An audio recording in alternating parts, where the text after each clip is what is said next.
take it back, take it back, take it back, take it back, slide, slide, slide, slide, slide, slide, slide, slide, slide, you finna go live, slide, you finna go live, slide, you finna go live, slide, I like you got some skate, skates on, skates on, skate, I like you got on some skate, I like you got on some skate, I like you got on some skate, I like you got on some skate, I like you got on some skate, it's time for the jet, let's go. What's up? What's up? What's up, everybody in the building, man? Let me know everything looks good, sounds good. We're going to get this thing rocking and rolling in here, man. We got a lot to do tonight, man. We're going to talk about it, and we're going to make it happen. Let me get, like I said, man, come on. They go to producer in the building, LNMVP, making it happen, man. Shout out to everybody in the building. Arnell Holmes from the 850, Tally Ho to the U, baby. Let's go, Canes. Cuban Cane, you don't want no smoke. Come on, man. Coach Pencil, come on. I always got a pencil, man, so I can erase you fools. You know what I mean? Because y'all a mistake. That's what it's all about. Get up out of here, man. Daniel Berry Sports Highlight. Yo, what's happening with you? Vito, what up, Coach? Go. This dude just come on a Cane show talking about go Buckeyes. Matter of fact, Diego, oye, mira.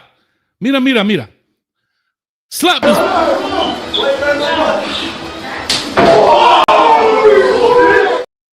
And get that crap out of here, man. Huh? Let me call my cousin back in this thing one more time. I'm just playing, Vito. Appreciate you, man, for coming through the juice. Slide. That's what I'm talking about. Hold up now. Big bucket. Deion Sanders is the future coach. Bruh. Y'all like roaches in the projects, dog. Y'all just don't never go away. Y'all don't never go away. Anyway, 305 Berto say, what up, coach? And hit the like button, people. Please go ahead and hit the like, share, and subscribe button as you come on in. And as I said, we're going to have a good show tonight. We're going to have fun. Vito say, my bad, coach. Don't tell nobody I rock with. I'm just messing with you, man. You all good, Vito. It's all good. Nope in the building. All I know is Coach Mario said what I said a while back. Even with the early injuries, I howled the way the defense got was egregious. I some words missing in that note, but I get where you're coming from. And we're going to break this down tonight, man. Shout out to Josh Pate. I'm going to call him a friend of the show here, man. He, you know, I asked him a while back, man, hey, if you mind if I use any of the stuff in your program? He said, man, you feel free. So we're going to deconstruct because I think he does great interviews, and we're going to chop it up and we're going to talk about it. Shout out to Mr. Overdose in the building. Good evening, Canes fam. Appreciate you. And QB, waiting for Cuban Cane to go off. Oh, he going to call in. He going to talk his foolishness, man. But let's go ahead and get this thing rocking, man, as people climb on in here slowly but surely. We'll make it happen. But Coach Mario Cristobal here, coach of the Miami Hurricanes, my beloved Miami Hurricanes. As you see right here, we got 101 days, 18 hours, 48 minutes, and 9, 8, 7 seconds before we whoop these Notre Dame Lucky Charms around here. Damn leprechauns about to catch a bad one. They better bring football Jesus with them to the Hard Rock, huh? Because if we happen to lose this game, they're going to need all the help they can get, even from the man above. If we don't whip them on the field, we'll whip them in the parking lot. No misdemeanors around here. No misdemeanors. We only do felonies. Shout out to all my people out there with the felonious activities and the cane juice biting tonight. Gonna get you some cane juice, man. It's biting. All right. Let me see here. Faith Family Football, what's going on, Coach? I'm good, man. Appreciate you, Mr. Mad Skills. What's good, Canes fam? Rocky in the building. What we got here, Coach? Almost 90 days till kickoff. Yeah, almost 100 days, but I get it. Angel in the building, man. Y'all clap it up for Angel, man. Angel be showing much. Huh? See, that's why I got people like this with a wrench. I ain't give him a wrench so he could ban y'all. I gave him a wrench so he could bust one of these Notre Dame people across the head when we in the parking lot if it don't go right. Matter of fact, when it go right, we still might bust one of them in the head. Get your Indiana behind from out the crib, man. From around here, man. Coach talking spicy tonight. Red Solo Cup Part Due. Hey, man, that's what we do, man. One day I'm going to use this cup. I got this cup. Somebody made this cup right here for me. It's pretty cool. I don't ever use it. It's decoration. Paperweight. Get crap out of here. Oh, man. Faith Family Football. Hey, Coach, any word on the Oracle? Unfortunately, no. I have not had any word on the Oracle. Miss Cynthia Wilcox, a.k.a. the Oracle. Cynthia Wilcox, have not spoken to her since April of 2024. So it's been some time now. I'm still looking for Miss Wilcox. I'm praying to God she's just mad at me and she don't want to talk to me anymore. But if anybody knows Cynthia Wilcox, a.k.a. the Oracle, that comes on here, please let me know where I can reach out to her, email, phone number, address. I'll write her a letter. It don't matter to me, but I'll make it happen, man. And let's see. Send Coach Gibson, he used it as paperweight. Hey, man. My bad, Ella. My bad. I got a couple paperweights around here. Anyway. Do you use the Canes cup?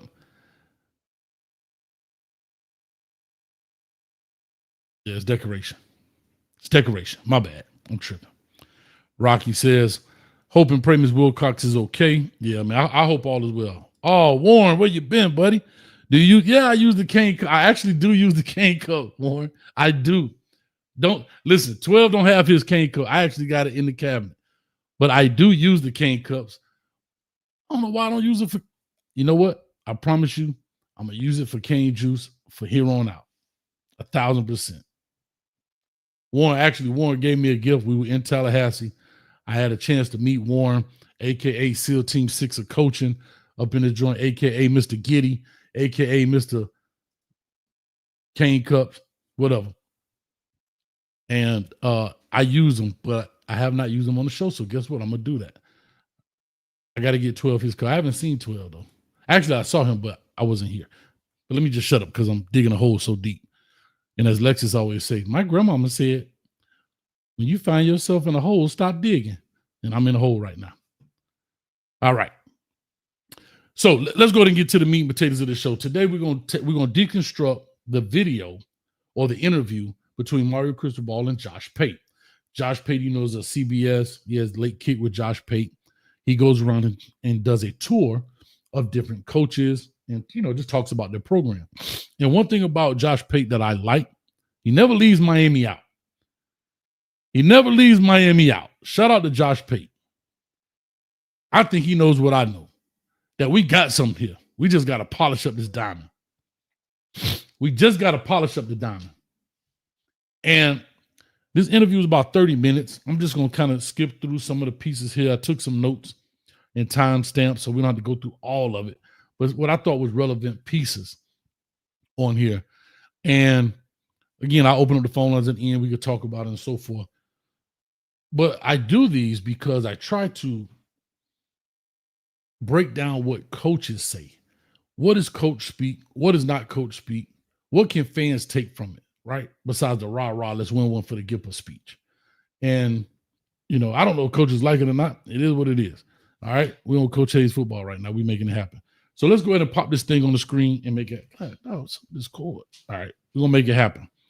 Let me see if I can pop this up here on the screen. All right. I got it pretty small right here because you really just need to hear it more than you see it. So let me get a thumbs up when I start playing it to let me know you guys can hear it. And as it's playing or whatever, I may pop some things up on here. And we'll see what's going on. All right. Let's rock this deal out. This was from 2 days ago. All right. 2 days ago. They probably filmed it a few days, but 2 days ago, there's a lot of things being said in here. A lot of you guys may have seen it. Some of you guys may have not seen it, but if you have not seen it in its entirety, please go support Josh Pate in his deal. I'm trying to see it. I don't know, Pate State Speaker Series. That's what it's called. All right. So let's rock with it. Here we go. Review mirror now. Mm-hmm. When you just look back on that in totality and people ask you, hey, how'd 2024 go for you? Mm-hmm. Like they were in let me know you guys can hear that loud and clear. A freeze chamber and they didn't watch anything last year. How did 2024 sit with you? It sat with me, I would say along the lines of tons of progress and got right to a point where we had a chance to really get over the hump. And at the end, a disappointing ending because we were basically a drive short of qualifying for the ACC championship game and getting into the playoffs. That being said, I can't ignore the progress part because Miami's come a long way in these last 3 years, and it's led to another great class, and it propels us into the future. But I would sum it up like that. Do you All right, coach. 2024. Y'all know how I feel about it. It's in the books. I can't really trip, but it is what it is. He summed it up his progress, talked about the last drive here at Syracuse. I get it. I'm not mad at what coach said. That's what he's supposed to say. But damn it, we all know what's wrong. We all know what's wrong. The doggone defense. And shout out to Josh Pate. He's going to ask a real tough question here in a second. But I understand as a leader, right? You know, you got to kind of sugarcoat some of this stuff. This is what it is. Yeah, disappointing, blah, blah, blah, whatever. Should have been the doggone year. That's just where I'm going with it, man. Let me skip ahead a little bit to some fluff. They got a lot of fluff on here. Let's go to the 2:10 mark, I think it is. All right, here we go. Watch some ad pop up. I promise you. It's like subcultures and narratives. when you're talking to guys that you're possibly going to get out of the portal, you don't have long extended relationships with them a lot of times. And so you're having to expedite that recruiting process. Oh, yeah. You're getting to know guys in an expedited time frame. When you're talking about that stuff, non-negotiables, here's what is and isn't tolerated here. Like, it's a competitive environment. You're trying to get them. The clock's ticking. How do you make sure also we've delivered that, we've disseminated that message? They check those boxes as well. So really quick, what they're talking about here is Josh Pate is asking him, I know I cut it a little bit, talking about bringing in guys from the transfer portal, and how do you get them to understand the culture as you come in pretty much as the newbie? You're old head, but you're a newbie coming into this situation, and that's what Josh Pate is talking about.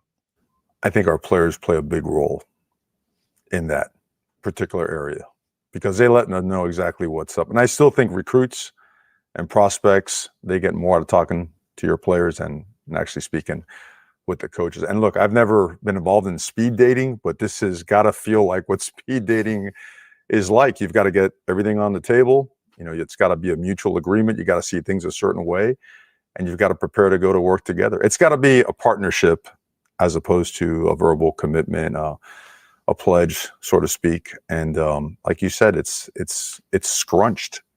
And the only way to find out is when things start happening live. But you do a ton of research. You try to, get with people that you really trust and know something about that particular person, and you go directly and hard at the questions and the things that you cannot compromise.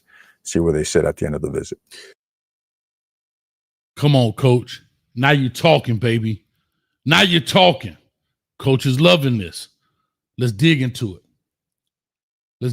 First thing he said, he's talking about a portal player, bringing a guy in, right? How does he fit your culture? What did he say? Players. And this is where high school recruits are important. Because you could take that unmolded clay of a 17, 18, maybe 19, if you're tripping in the classroom. He is the one who sets the culture, right? You mold that clay into what you want. And like he said, when you bring those transfer portal guys in, believe it or not, those high school guys have now been in the program 2 years, 3 years, some of them 4 years, some of them even 5 years. They're the ones that tell them about the gun line, boss. Huh? They're the ones that's going to manage these transfer portal players. Because here's what I'll tell you about transfer portal players. They're coming from all different places. They're coming from coaches that do things 100% different, right?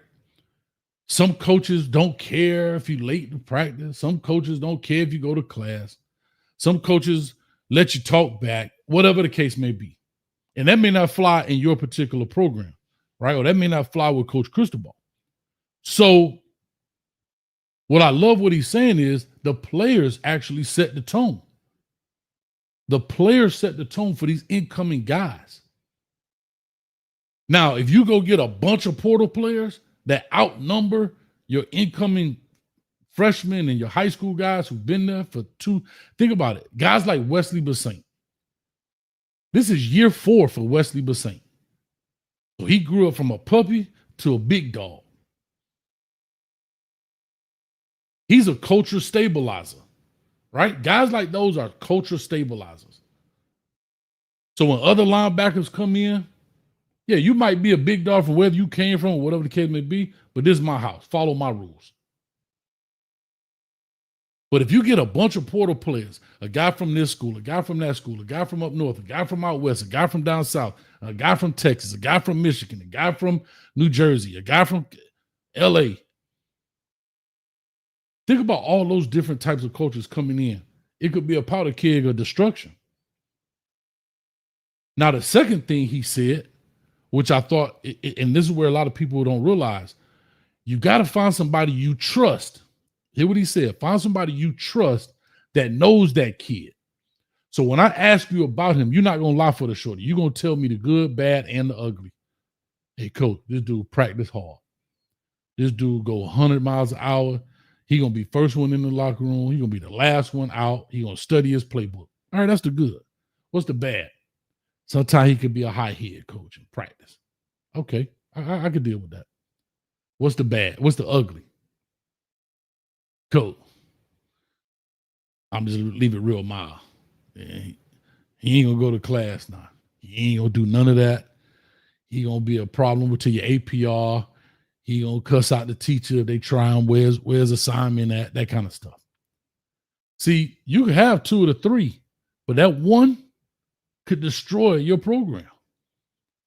And so what Coach Cristobal also said in that clip, which is important, is you got to ask those hard questions and go straight at them with it, because you don't have a lot of time. It's not like high school recruiting where you do this over a period of time, over months. Sometimes you might have a week. Fred, what's up, baby? Sometimes you might have a week to really learn a shorty and say, I'm going to invest in you and roll a dice on you. So you got to start do your due diligence and not talk to him, but talk to the people around him and trust what they say. All right, I'm not going to stop bloviating. All right, let me go to the next clip here. 8, 17. I thought I was huge right there. I knew it was coming, bro. Get out of here with the ad, man. Ain't selling no big shoes around here. Them Nikes out of here, man. And that's what we get. That's the vibe that we feel with Carson and the rest of his teammates. You guys made a change at defensive coordinator, and it just reminds me how conflicted I felt watching you guys last year. I'm watching Cam Ward do his thing. I'm watching you guys score 35, 40, 45 points every week, but I'm also saying they better score 35 or 40 or 45 because it's needed, because you're having trouble stopping the other team. So that's the other half of this thing where you brought in Heatherman from Minnesota, and I'm interested because I haven't asked until now intentionally. Right. What did you see in him, and what did you identify before you went and made the hire? What did you identify about defense here that needed to change aside from just, well, we need to play better? Like, how did you drill down? What were the specifics? No, that's a great question. I mean, we lost our way last year because we opened the season playing really good defense. We communicated well, organized, lined up well. We suffered a couple injuries in an area where we weren't really deep, but that shouldn't be the result after losing a couple of guys. We lost our way. Coach Cristobal. This is the tough question I'm talking about. Josh Pate asked. Shout out to Josh Pate in the building. We started off tough. We had a few injuries. You're talking about the DB position. But you heard what he said. That's not enough to do that, but we lost our way. And this is what I have to tell you straight up. Straight up. This is why you the head coach. What happened when the Titanic lost its way? It hit a damn iceberg. Huh? And ain't nobody make a movie about the captain. They made a movie about a lady. El Capitan. You can't lose your way. You got to find a way. The same way you find a way in recruiting, you got to find a way to keep the ship on track. You got to find a way to keep this thing on course. That's what head coaches do. Right, wrong, or indifferent. I'm not talking just Miami. I'm talking football. I'm talking leadership. I'm talking corporate business. I'm talking about family. Whatever. Whoever's the leader of whatever entity it may be, the leader cannot allow things to fall off course or go off course. Their job is to find a way to keep it on track. That's just what it is. Now, am I blaming him? Not necessarily, but I'm blaming him. Right? It's the same thing with me. When I was head coaching, we didn't win a game. At the end of the day, it fall on me. And that's just what it is. But I'll continue. That's what happened. And it came in the form of communication, alignment, and assignment, which the simplicity of that makes you play fast. Communication, alignment, and assignment, which the simplicity of that makes you play fast. Of communication, alignment, and assignment, which the simplicity of that makes you play fast. Of communication, alignment, and assignment, which the simplicity of that makes you play fast. Do I need to play it one more time for the people in the back? So communication, alignment, and assignment, which the simplicity of that makes you play fast. I told y'all before, if you watch this show, I've even done videos on this. Communication, alignment, assignment makes you play fast. So my question becomes, okay, we had some injury. We get it on the back end. But what happened from Florida to Virginia Tech?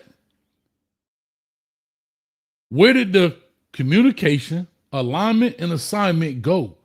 What happened?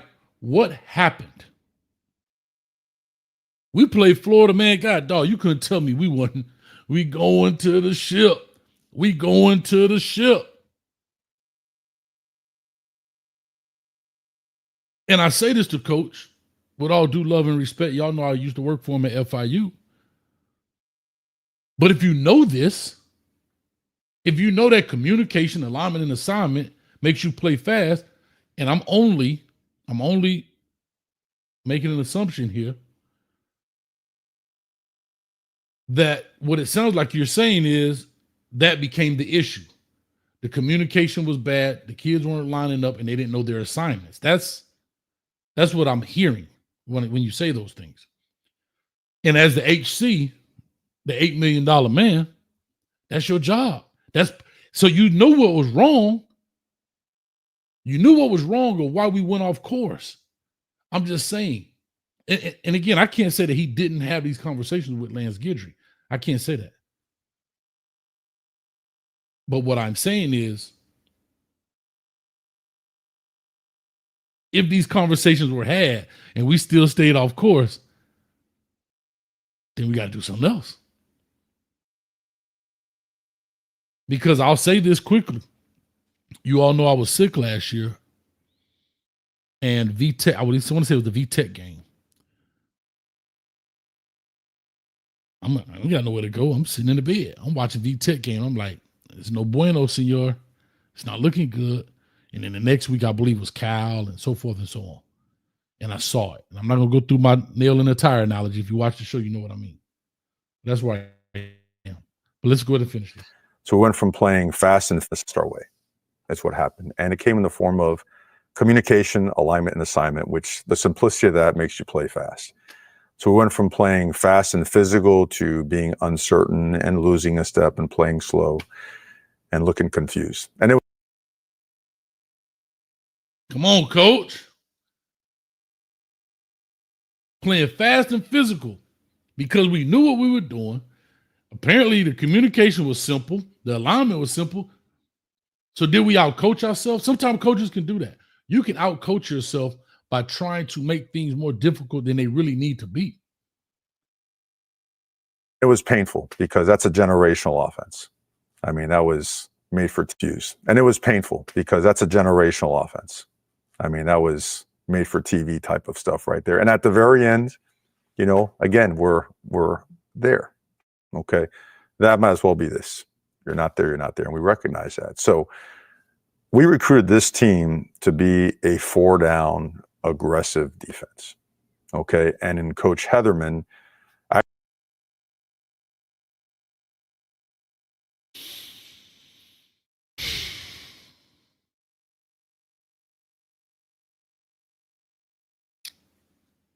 I'll say this and I'll push on.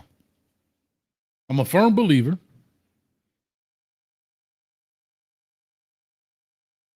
if you see issues occurring, I go to the stop sign analogy. You know, I'm the king of analogies. I use the stop sign for example. Stop signs were created because people were wrecking out.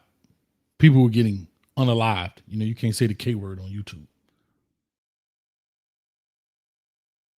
Stop sign is very simple. It says stop. Several things can happen if you ignore that sign. If you run through a stop sign, you might make it through. No harm, no foul. You run that stop sign the next day, you might get a ticket by the police officer for running the stop sign. Right? You run it again, you might have an accident. Nobody gets hurt, but you have an accident, created damage, cost you money. And if you run that stop sign one more time, it may end up being a fatality. And that's how I sum up our defense. When I look at when I look at VTech, let me just pull this up right quick.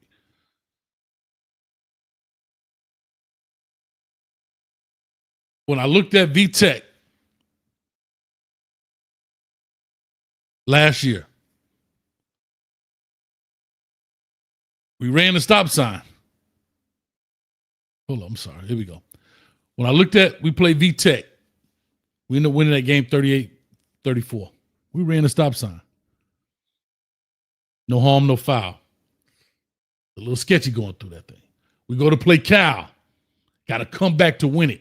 End up winning it 39-38, winning it by $1. We play Louisville. Had to win that game 52-45. Right? We go to play Florida State. They played us tough, but we pulled it out.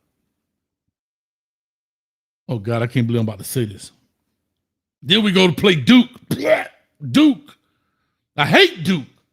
Mother effer Duke. I hate them. We're losing at halftime, bro, to Duke.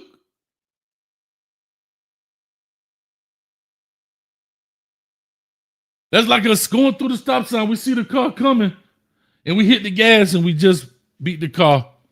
Because we end up beating them 53-31. Uh-oh. We go to Georgia Tech. We lose 28-23. What happened? We wrecked out. We didn't get unalived. We wrecked out, though.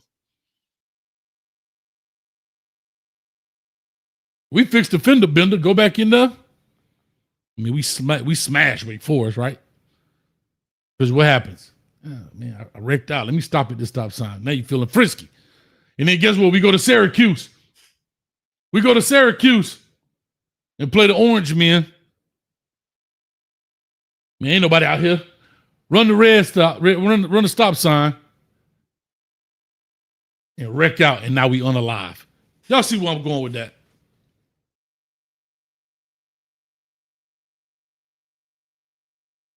So based on what Coach Cristobal is saying here, I hear that. But at the end of the day, we knew what the issues were. And if we kept with the same behaviors,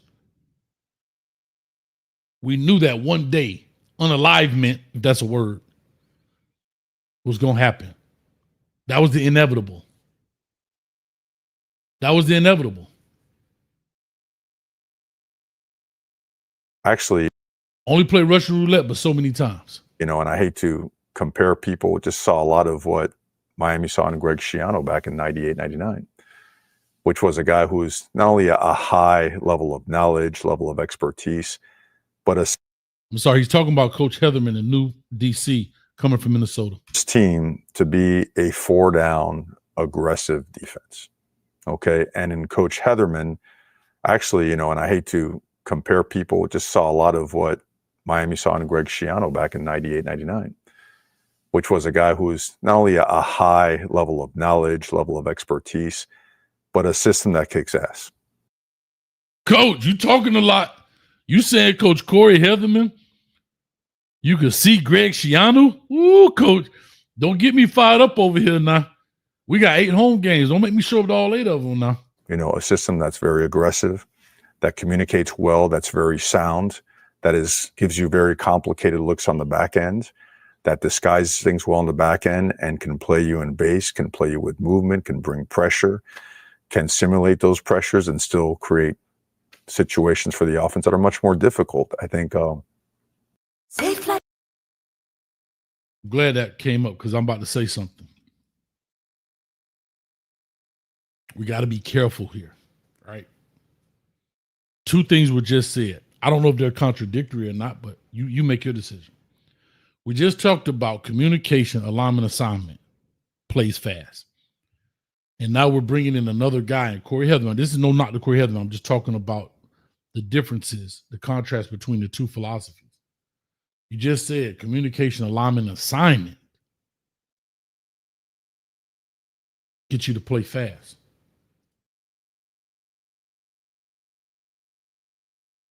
But now within the same sentence, we're talking about Coach Heatherman brings a lot to it, a lot of versatility to the defense in the scheme, philosophy, the way it looks, the plays, all of that good stuff.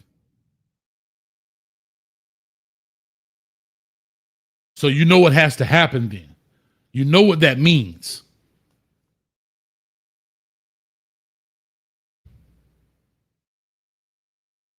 You can play fast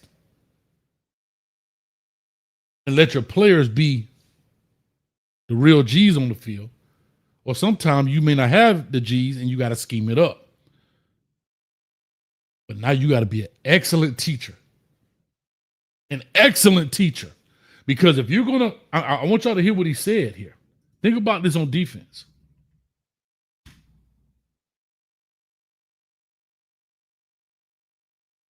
success.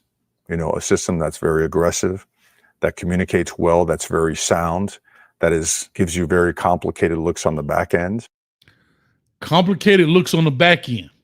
That means you have to communicate. We got to look like a 2-high shell, end up being 1 high. We got to look like we playing off and really playing man. We got to be able to press and bail. There's a lot that goes in on the back end, and that's all within the communication. And then also that's within the teaching of the coaches. I'm not saying Coach Heatherman can't teach. I'm just telling you, if you want to accomplish what he's saying, if you want to accomplish what Coach Heatherman, he's saying Coach Heatherman brings to the table, great, no problem. But not only Coach Heatherman, the remainder of the staff has to be great teachers. Great teachers. Not good teachers. Great football teachers. Substitute the word coach for teachers. That's important. Because remember, the offense is doing the same thing. They're trying to manipulate you. So if you're going to give me 3-by-1, motion the guy over to 2-by-2, do you make a check to get out of that? And then they're going to bring them back to make a 3-by-1. You got to check back out of it to get back to what you were originally. And you got to get all 11 on the same page. So you 3-by-1, motion them over, 2-by-2. Then they motion them in the backfield. Now you got a 2-by-1 situation. Is it 3 defenses in 1? I'm just telling you how offenses can try to manipulate defenses, and everybody, all 11 got to be on the same page. Because one dude out of pocket, split you right down the middle, and you go into the crib. NASA, what's up, baby? That disguises things well on the back end and can play you in base, can play you with movement, can bring pressure, can simulate those pressures and still create situations for the offense that are much more difficult. I think last year we were very easy to figure out. Ooh, coach, I'm not understanding. Last year we were easy to figure out. So easy to figure out, no communication, alignment and assignment.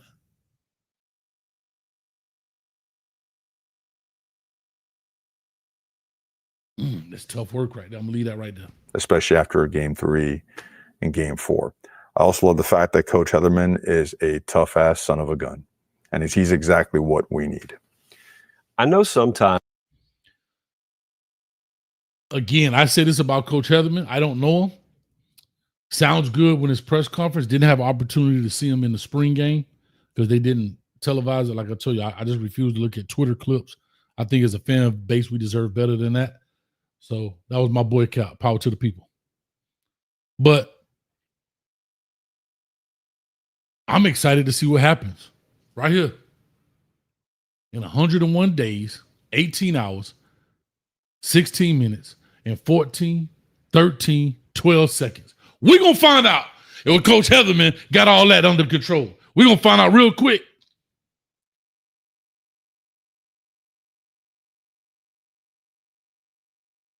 I like what Coach talking about. I love it. This is not a tear down session. Can't pee on my foot and tell me it's raining when it comes to my canes. Go Canes.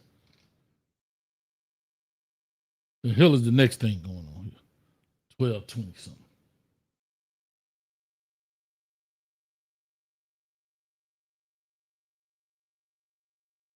And I'm gonna tell you what I would have loved. Only one question I would have asked Josh Pate if he would have asked. And sometimes guys don't do it. You don't want to put guys in a pigeonhole them like that.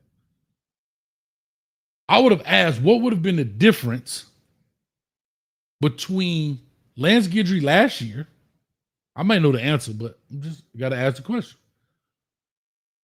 What's the difference between Lance Guidry last year, who everybody, not last year, meaning the season just passed, the previous year, and Lance Guidry's defense this year? Because remember, the previous year, Lance Guidry was the golden child. Give him an extension. Get Shannon Dawson out of here. Now this year, we love you, Shannon Dawson. Get Lance Guidry out of here. So I would have loved, like I say, Josh Pate does a great job. But I really would have loved to say, man, what was the difference between 23 season to 24 season defensively? Same coach, year 2 with him.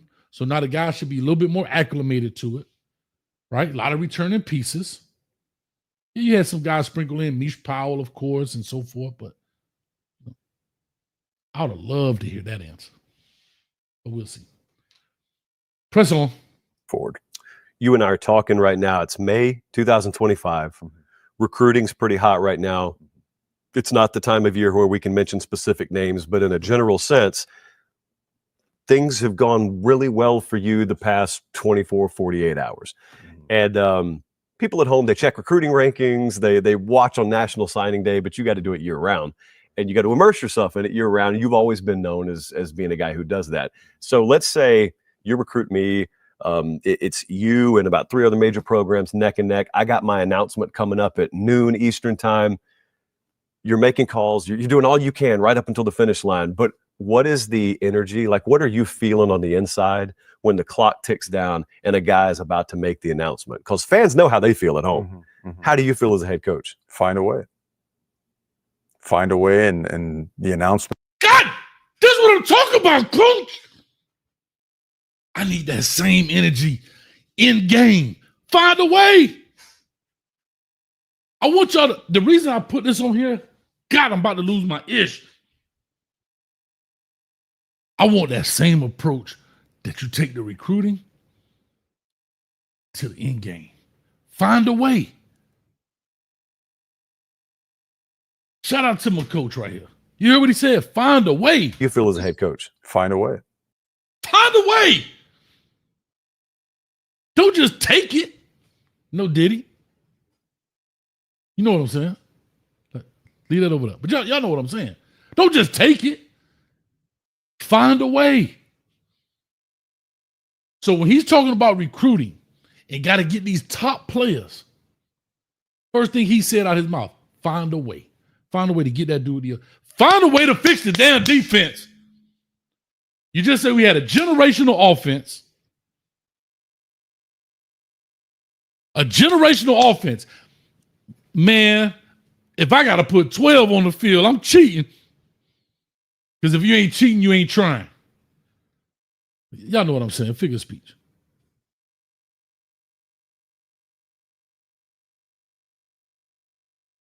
Find a way, dog.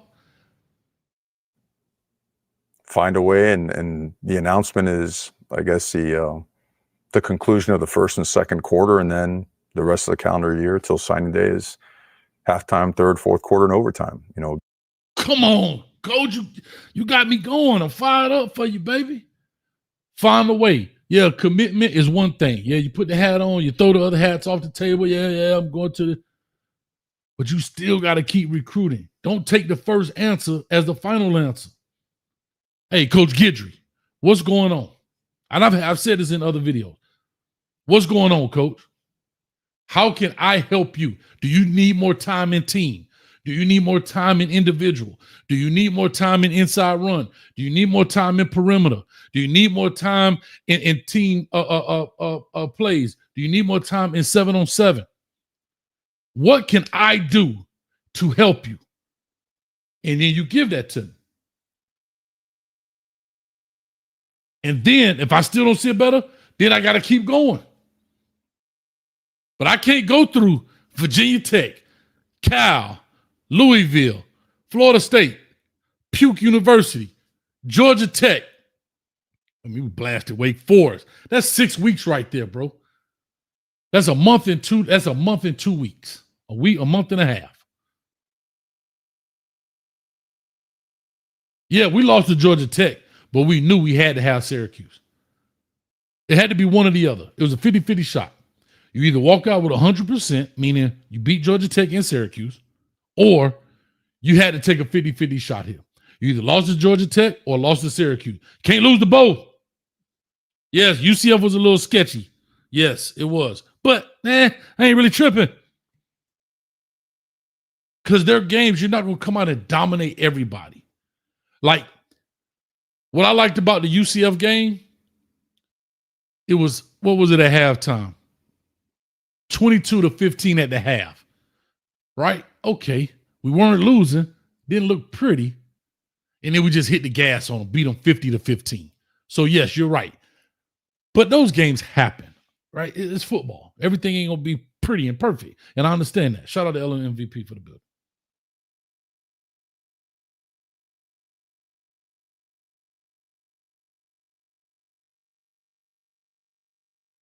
All right, Coach, talk to me. We'll get it done. I just go compete. Do all the things that the mentors that I played for, coaches I played for, taught me to do. Just go and don't settle and find a way to get it done. So, but also. Come on, Coach. I needed this speech when we started talking about defense. Coach, find a way to get it done. Find a way to get it done. The same way you approach that recruiting and you listen to your mentors, find a way to get it done. I just watched Lane Kiffin do an interview talking about Nick Saban.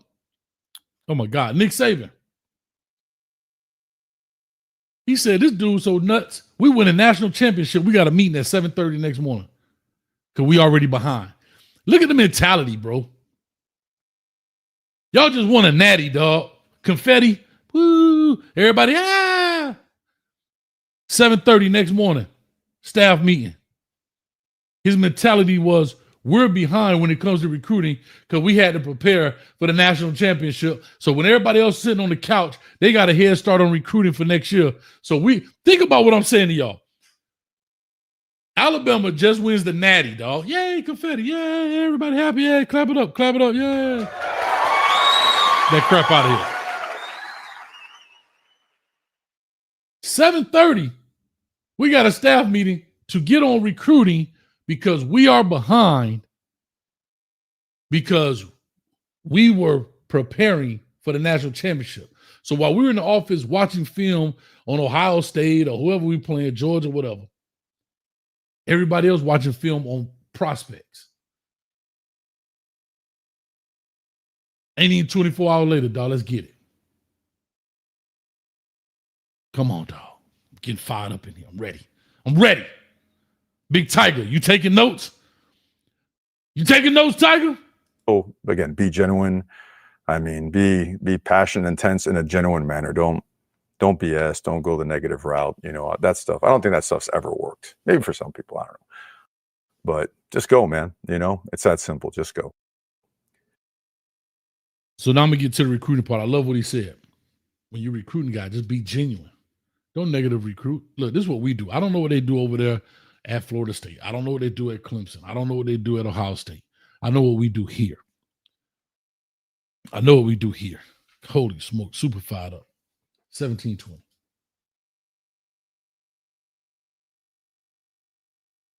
I don't get an ad. Ask your provider. Crap out of here. Shout out to Color Guard, man. All them old people in here watching the show, go get you a Color Guard box and send that boo-boo off in the mail. It's about undefeated, in life, and it carries over to football as well. So we're pretty simple, man. We don't overcomplicate things. When you have a guy who walks in and you recruited him because he's got all the physical and intangibles that you want, but he hasn't had that hard work part ingrained in him since birth. And there may be some other non-negotiables that you think are in him that you could pull out, but he's not exhibiting them right away as a true freshman. How many times just along the course of your career have you seen a guy where you're stern with him, but you're also, I'm going to have a little patience because I trust that one day he'll get there. Yeah. And then he finally gets there. Yeah. You have to keep that in mind. These coaches, I'm always busting their chops. They're like those kids at Christmas. They want those boxes that say no assembly required, right? Just roll him out there and he's going to be an All-American. And that's not coaching. Talk to him, coach. Talk to him. You ain't gonna get a dude just walk off and think he's gonna be an All-American. You gotta coach him, coach. The Coach Me Coach podcast. Coach me, coach. Listen. No assembly required, right? Just roll them out. Kids at Christmas, they want those boxes that say no assembly required, right? Just roll him out there and he's going to be an All-American. And that's not coaching. If that was coaching, there's no need for us. Preach, preacher. Take away the funny shorts and the whistles. Get out, They can handle it themselves. That's the beauty of it. Just in the process, you really have to note and understand, okay, why isn't he there yet? And are those things that we can help, right? Because if he's a good person and he's smart and he hasn't been exposed to hard work, but you do see it in him, and most importantly, if you brought him to practice and he watched the way we get after it, because we do, we get after it, and he's attracted to that, and all the specs fit, man, I'm willing to roll the dice. Come on, coach. Sign me up. Sign me up, coach. I'm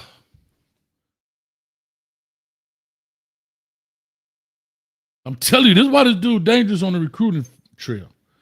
We got to get the end game, but this is why the dude dangerous. And I've listened to him recruit. Hell, I already had an FIU shirt, and I was ready to sign. I was like, hey, coach, I get an NIL too. I get an NLI, National Letter of Intent. I can sign too. Shit. That we could be great mentors. Because you know what? My sons, like I was growing up, I was missing a ton of things as well.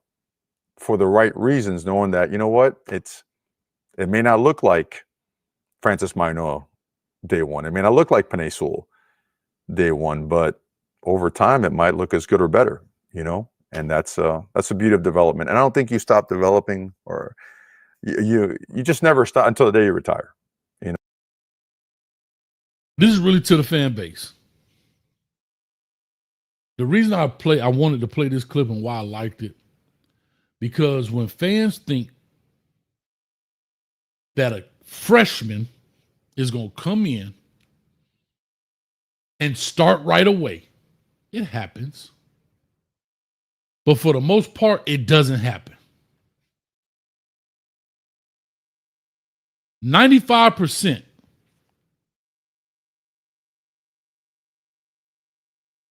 What's happening right now? Is everything good? My whole screen just blacked out. Sorry. Are we good? Let me know if we good in here. Give me a thumbs up if we good.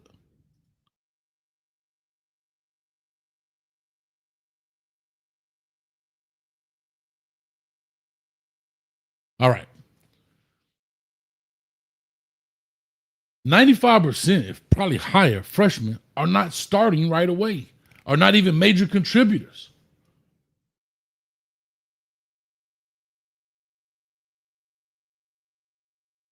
Thank you, guys. Thanks, Rod. Thanks, Arsenio. Thanks, Coach T. So when fans think that a 17, 18-year-old guy is going to come in and be a Maurice Claret, those are the anomalies, guys. Those are the one-offs. Those are the guys that few and far between. The Francis Marinoa. Appreciate you, Nasa. Thanks, Faith. Those are the one-offs. Like he said, everybody not going to come out and look like Sewell. Everybody going to come out and look like Marinoa. These guys don't come out of box ready, pre-assembled. You got to put them together. You got to develop them. So when you come in and you think players are going to come right away and be super and major contributors, you got another thought coming.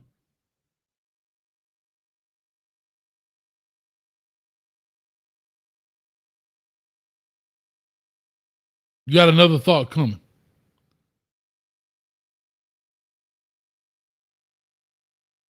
You know, development is in every piece and opportunity throughout every single day. What part of you, from playing days, but especially through coaching days? I'm sorry, let me skip this 30.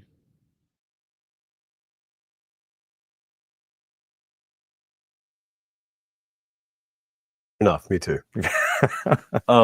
You're talking about kind of the psychological aspect of players and oh, that's super important right here. Y'all listen to this. Anything, what's up, baby?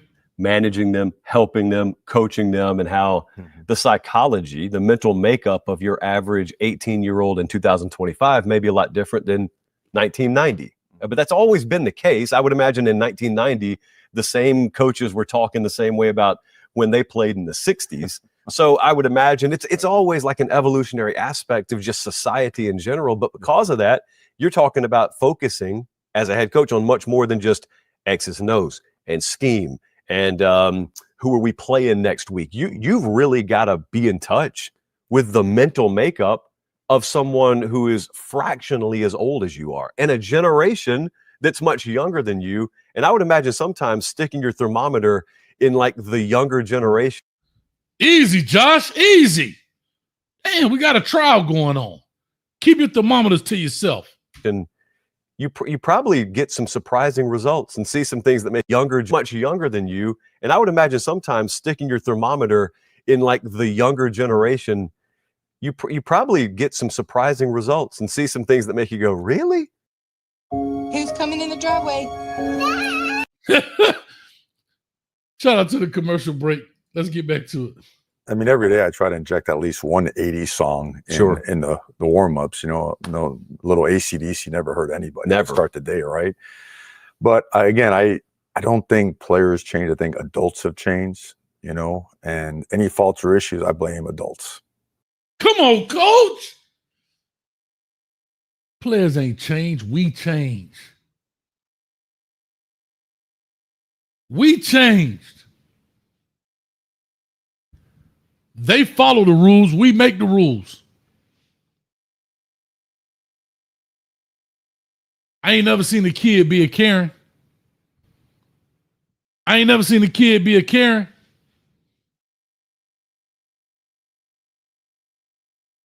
Follow me on that. We changed. It's like anything. We set the tone. We set the culture. We set the rules. We set the laws.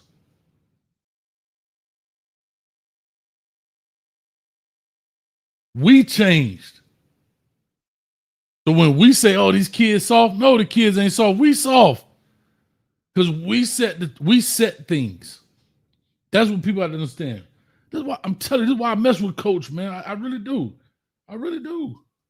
I do. Change, right? But I don't think players change. I think adults have changed, you know, and any faults or issues, I blame adults. Blame the adult. I do. I think it's all on the adults to maintain the principles and values of football. That should never change, right? The sport itself, the integrity of the sport, that shouldn't ever have to be compromised, no matter if it's 2025 or 1974, you know? We take a lot of pride in that. And I think when we sit down with parents and we always look at it as an opportunity to create a partnership, as opposed to attain a verbal commitment. I think those are those are polar opposites, different sides of the earth, of the world, and that's done through time. And what, besides you getting to know them, they got to get to know you, right?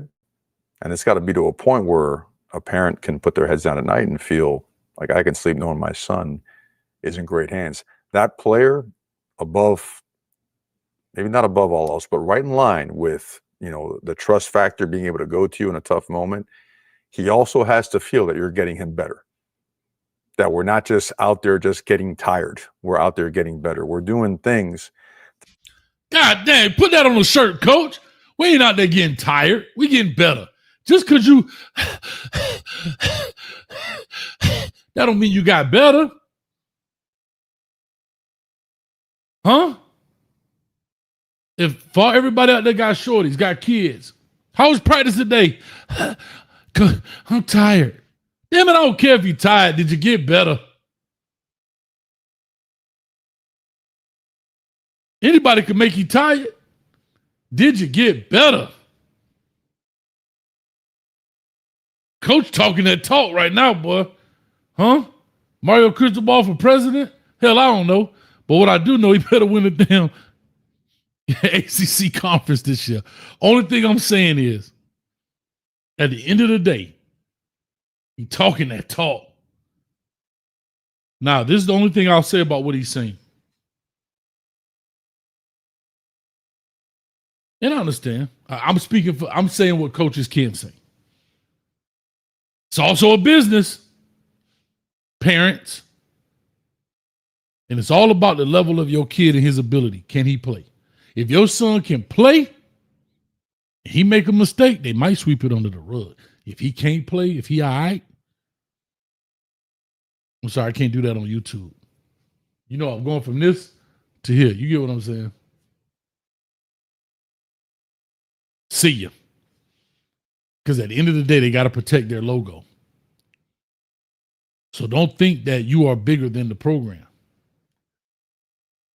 Never think that. And this is a great lesson to learn. You're never bigger than whatever logo you work for right now, unless you own it. Unless you own it. And there's some people who own their logos think they're bigger than the logo. Then the feds come. And then you sitting in court with gray hair. Oh, sorry. I lost. I'm sorry.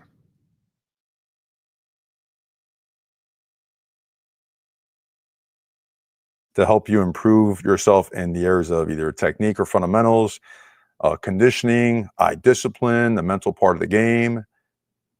In some way, shape, or form, players need to and should feel like they're getting better in your program. What are you doing with them in the off season? What are you doing for them in terms of nutrition, in terms of recovery, in terms of an assistive, a guest speaker, from financial literacy to life skills, you name it.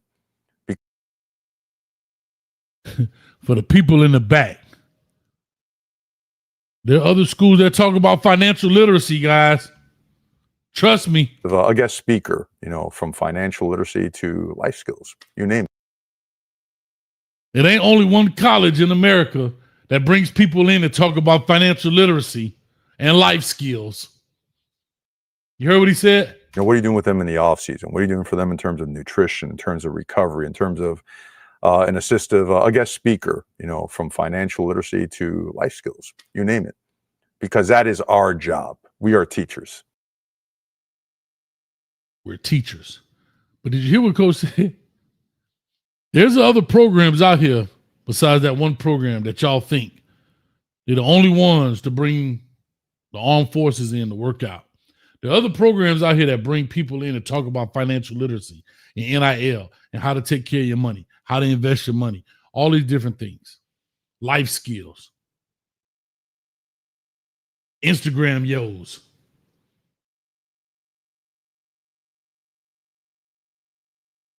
Ain't the only one. A coach is a teacher, an educator. Damn it! Put it on the shirt. I said it earlier. A coach is a teacher, educator, same word. Okay, there's no punching the clock and rolling the ball out there and, hooting and hollering and just calling plays. Like that's That's not college coaching, in my opinion. So I think we have an unbelievable group of teachers, both men and women in the department. And they know that, I mean, it's Miami, man. It's like my heart and soul 24/7. That this thing, like coming back here, was to make sure that Miami again attained a certain level around, college football and sustainable this time. And they know how I feel about it. They do. And I want to bring in people that will impact our guys like I was impacted here. So Anyway. So, full throttle. When you guys came out of spring, Mhm. if you were to, This is important. Listen to this. go to lunch with me and I said, hey, what's the strongest part of that team right now? Mm. Where are you looking at on that roster? All right, coach speak begins now. As a leader, you never leave a group out. You never isolate a group. I totally get it. I totally understand it. But that's why you got coach. I'm your favorite coach.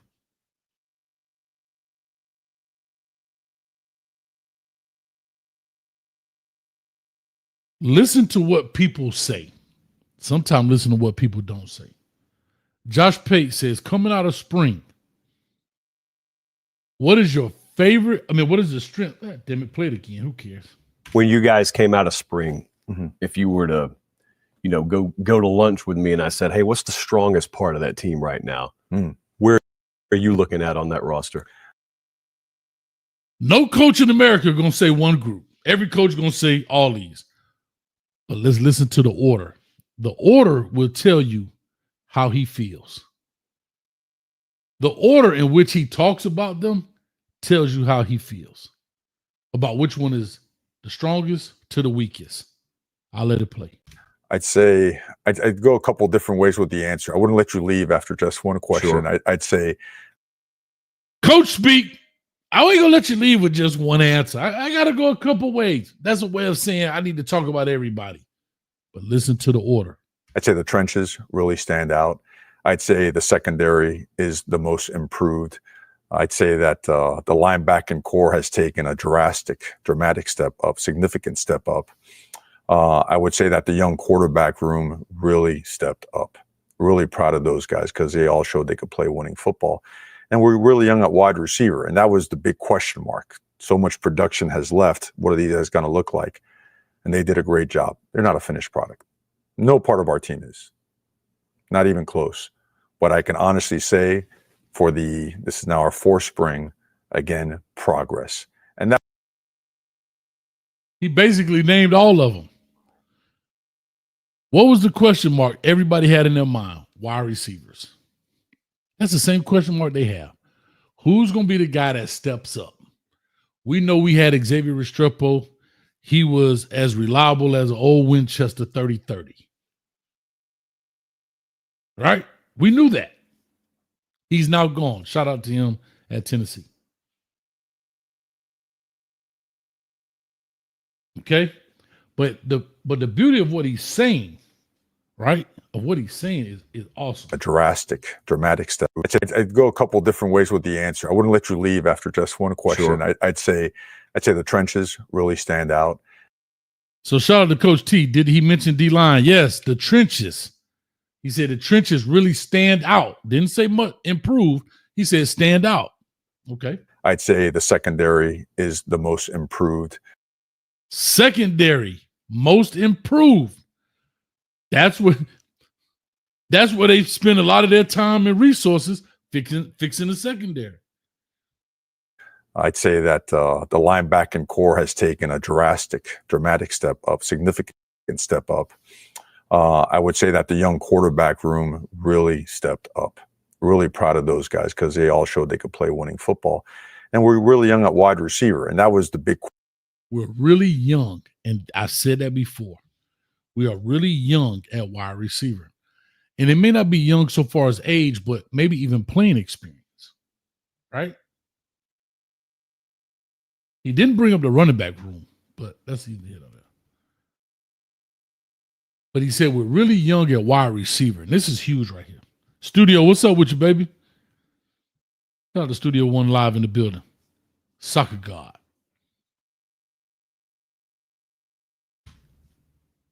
Oh shoot, I'm pressing the wrong buttons right here. Question mark. So much production has left. What are these guys going to look like? And they did a great job. They're not a finished product. No part of our team is. Not even close. But I can honestly say this is now our fourth spring, again, progress. And that was the goal. Obviously the defensive side needed massive and significant improvement. But not only did they get better, I thought that everybody, every phase of our program, some more than others, but did get better. And as we head into, our team workouts starting on Monday, that's how we feel. That's how, and now through the transfer portal additions, we feel like we can take another jump. Yeah. What, when you guys practice, are you still able to practice the exact way you want to, with the way depth looks a little bit different in today's game than it looked like 10 years ago when you may have been at Bama and you just got guys running with the threes that are future All-Americans at virtually every position, so you can practice any way you want to? Are you still able to practice the exact way you want to? I think for the most part, yes. I think we're very mindful on some of the other days as the season wears on. I think your use of your Monday or Sunday, you got to choose which one you use. The use of Monday and Thursday is where you have to balance what's best for the team first and foremost, and tied into, okay, what do we need to do also to be prepared for this game? But Tuesdays and Wednesdays, that's full throttle now. Your team, these are still 17 to 22-year-old guys, and not everybody needs a gazillion reps, but young guys, they do. And I know that, I feel like sometimes we try to take away developmental moments. To be really good at football, you have to play football and you have to practice football. Damn, coach, slow down. You're killing them. You're filling them with octane. In order to be good at football, you got to practice football. You got to play football. That's a huge point right there. And he said, as the season goes on, what people have to understand about this game, it's a contact sport. Your body is beat up and bruised, bro. That's why you play once a week. Unlike basketball, you may play 3 games a week.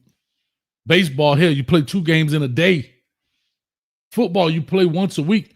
And here's the worst part about it. It's getting worse. You can mess around and have, watch this, a Monday night game. I'm just talking NFL. You can have Monday night, Sunday, and play Thursday. Well, God damn, coach. I got Monday night game this week. I play Sunday the following week, and I come back and play Thursday. Help me, Lord. Especially when you're in the trenches. Especially when you're in the trenches. You beat up. So you got to know how to practice. I know a lot of people talk about, they don't hit. It ain't like it used to be, man. It's not. It's not. Way different. All right, let's get to this piece here.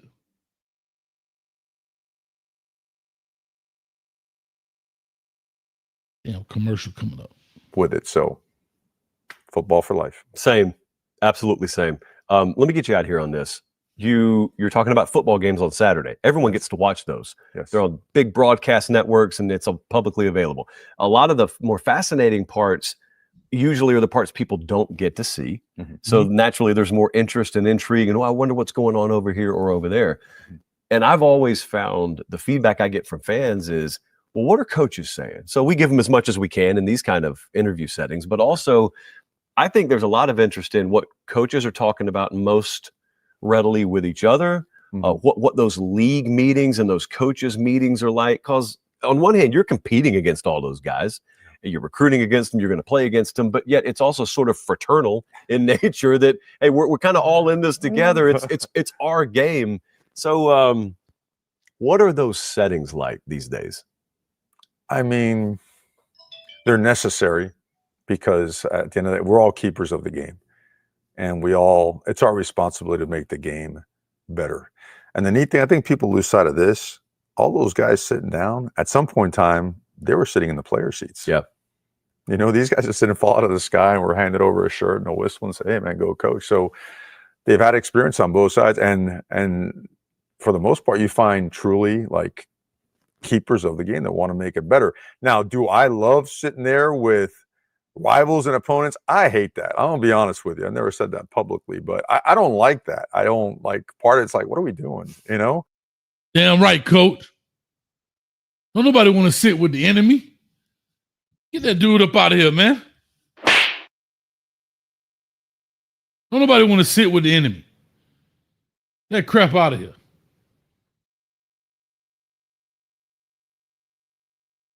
Finish out this last piece. Oh, that's my dog V12.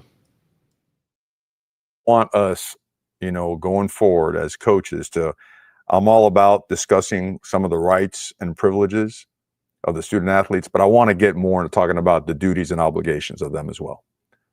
Because in your own household, of course, you want to raise your sons, daughters a certain way, and you want to grant them rights and but you also want to teach them their duties and their obligations. You know, with Too late. Hey, we got V12 on the line. Talk to him, man. They looking for you. Rocky looking for you, 12. Huh? I'm in the building, right? Yeah. I'm on that Nevin Shapiro, right? I'm on the I'm released, but I'm in the house. Hey, so we coming, okay? No diddy. Canes 2025. We coming with all the smoke. Now I'm not sure if I'm still employed with Coach Hayes. I ain't been around for a while, but I've been handling business there. But I miss y'all. You know, I've been watching everything, right? I see Cam, and guess what? Cam is where he needs to be. Where he at? And T is for Tennessee. Man, slap this fool, man. Get this fool out of here, man. You know it's about the real HU. Get that crap out of here, 12. So you know, see, I ain't really want to. I just want everything to play out. So I just sat back and I just laughed at them. All the fake Colorado fans, all the Colt fans, all the people who, even Rocky, he told me the difference between a running quarterback and a mobile quarterback. Cam took it all. And I'm telling you this. Damn. Be careful in Tennessee, in Cashville. Shout out to all my homies in Cashville. Turn the key, right? Damn, Cavville, Tennessee. If he's still selling Tennessee in Tennessee, y'all boy behind right now. Hey, listen, let me tell you something. Cam, and then the X-Man is there too. X-Man is there. For sure. And I ain't talking about Xavier from basketball either. I'm talking about Strepo. Strepo is there. For sure. Watch the 1-2 combination. Okay, that's all I want to say. Just want to check in with everybody. Whoever's okay, right? I'm just following the Diddy trial. No Diddy. I'm just following. I ain't following it, dog. That job too funky for me. I'm good. Right. Look, I can't handle it, dog. I can't handle it. I might need a psychiatrist when it's over. They say you have to have a strong stomach. I don't care what level you on. my man had about 20 boxes of Just for Men in his cabinet. You already know what time it was, dog. I'm done, man. 12. Listen, I'm done, man. Listen. All right. So what I'm trying to tell you is 12ers, I'm here. I ain't going nowhere. But I want to let y'all know we following that trial heavy. I ain't following nothing. I don't want no parts of it, man. And listen, I need to know. You know what I'm talking about? Diddy bopping. Now I know what Diddy bopping mean. I can't say that no more. There's a lot of things I can't say no more. We thought Diddy bopping was the dance. No, dog. I don't want no escort come to my door named Punisher. Listen, I'm good. I'm good. Diddy bop no more. Ain't no more take that. You can't say the lexicon has totally changed with this Diddy trial. You hear me?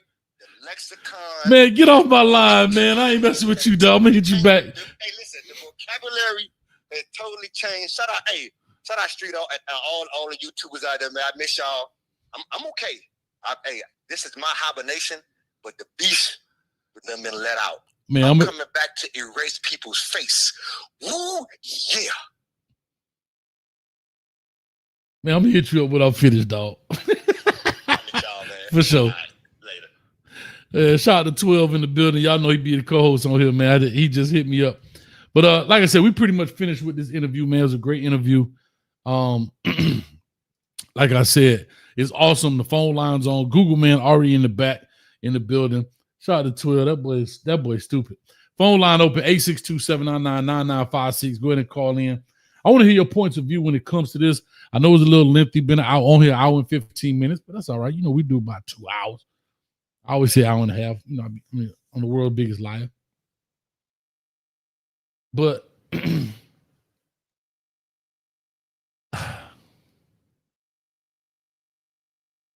yeah, I don't want no dude showing on my door call himself the Punisher. Get up out of here, dog. Get up out of here. Woo. But anyway, DP, what's up with you, man? Faithful. A lot of people, Coach T, what's going on? We're going to make it happen. Anyway, I got Google Man on the line. Google Man, talk to me, man. What's your thoughts on this deconstruction of this interview and what Coach Cristobal had to say in regards to just the Miami Hurricane? Well, first of all, Coach, I got to tell you one more time. Sometimes, you know, I be coming in late. Okay. I hate when I do that, but so I came in the last 5 minutes of the interview. My apologies. But I did hear something about Coach talking about you got to practice to play football. When I heard that, Coach, bro, you know me. It's May, finna be June. August finna be here. Well, I told you when August roll around, Coach, I'm turning to a whole new man. Calm down. I'm trying to watch sports. What's that? I've been trying to watch sports. Hockey, basketball right now. Basketball right now is not doing for me. It's too many threes. Now the playoff run, this playoff right here, some of these games, it look like old school basketball. I try to watch baseball, I can't do it. Okay. Football where it's at. And when your head coach said something about practice, I remember them days. Remember back in the days when NFL used to do 2 days, and they hitting.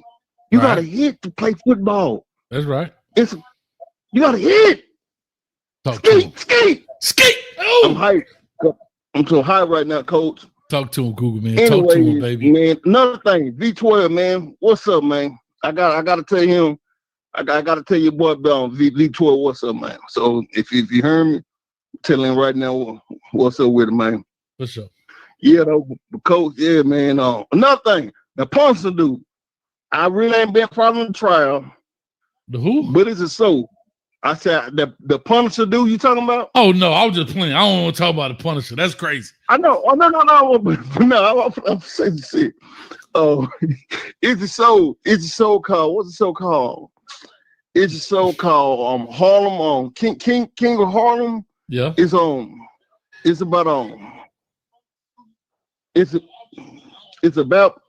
about Bumpy Johnson.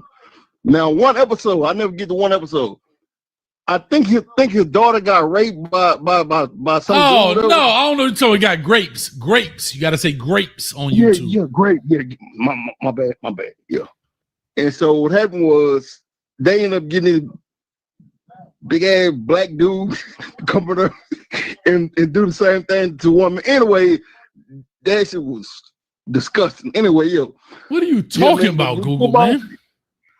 I'm talking about the Punisher dude. So I'm guessing the Punisher dude you talking about, like, he's a big dude that give out dingling, I guess. Oh Lord, what is happening right now, Google, man? Somebody call in and save the show. 862-799-9956. The Punisher. What's that? I'm blaming V12 for this, dog. The show just went left. Like I was driving, and all of a sudden the car just went and just took off to the left, dog. Okay, man. Look, I'm about to put it back on the road. Now your Hurricanes, man. The quarterback. See, last season, yeah, I swear to God, I will say this till I die. This past 2024 season, Miami Hurricanes, they had some kind of defense. They probably had a chance to win a natty. And one of them dudes called in on the last show called in, and the dude talking about Cam Ward versus Deion son, man. It ain't I mean they kind of close, but I'm gonna take him all day long because that kid he did his thing. And so now I don't know what they're gonna do with the Titans. Also, that slow white boy y'all had. Why he gotta I'll be take slow, him. dog? I'll take him. What's that? Why he gotta be slow? He is slow. But what I'm trying to say is this though. He's a football player. True story. Now, so I feel like, of course, bro, the NFL really don't know what they're watching because now I knew before the kid ran for the time he run slow. But watch the freaking film. He caught everything. And another thing about him, he be open. So he's slow, but he always open. He'll make the catch. That's right. And also, coach. Nothing but me. I'm gonna always root for the underdog. He's an underdog, undrafted. He gonna ball in the NFL. Cowboy, where y'all at?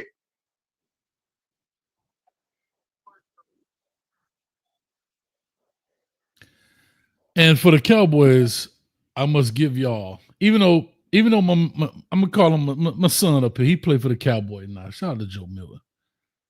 Yeah, he does. He does. But even to the Cowboys, I got to give y'all the world's smallest violin. You see that right there?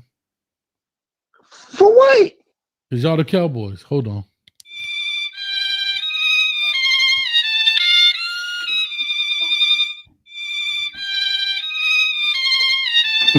Cause you a fool, man.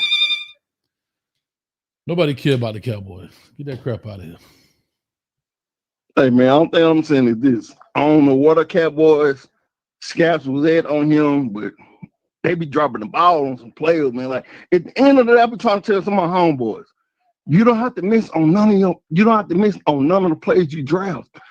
So, like, bro, I would snatch him up in the 6th round, 7th round. He's gonna be a baller in the NFL. Now, if you miss, another thing is this. If you don't pan out, it's a 7th-round draft pick. It's a 7th-round draft pick that you choose to go take him.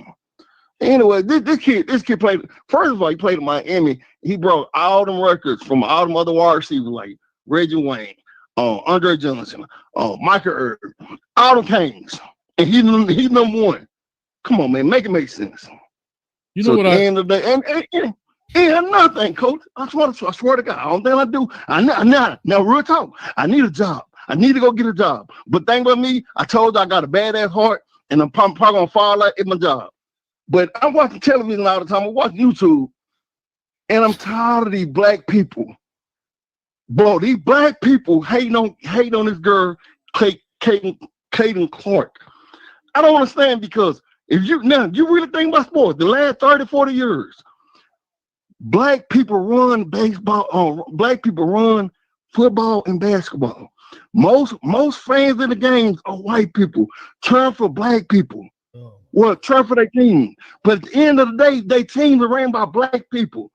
And so it's one white chick, one white girl doing her thing, and all these black females, not all of them, but too many black females talking about LeBron should shut up.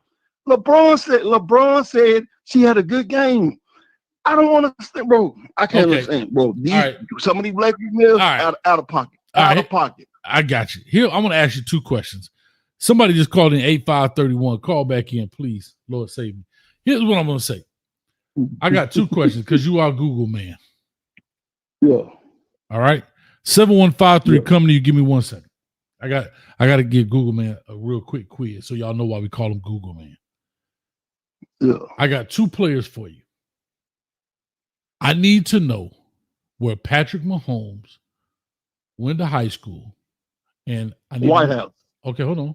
Where Patrick Mahomes went to high school, and who his prom date was, and I also need to know where Hurts went to high school and who his prom date was, and then I'm gonna ask you a question after that. Okay, I think the high school Patrick Mahomes went to is in Texas. I think it's called White House. I think his prom date was Rebecca.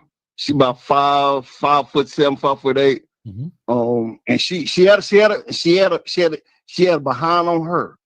Unlike most white chicks, because he only dated white chicks because his mama white. His daddy black, mama white, and so he did with white chicks.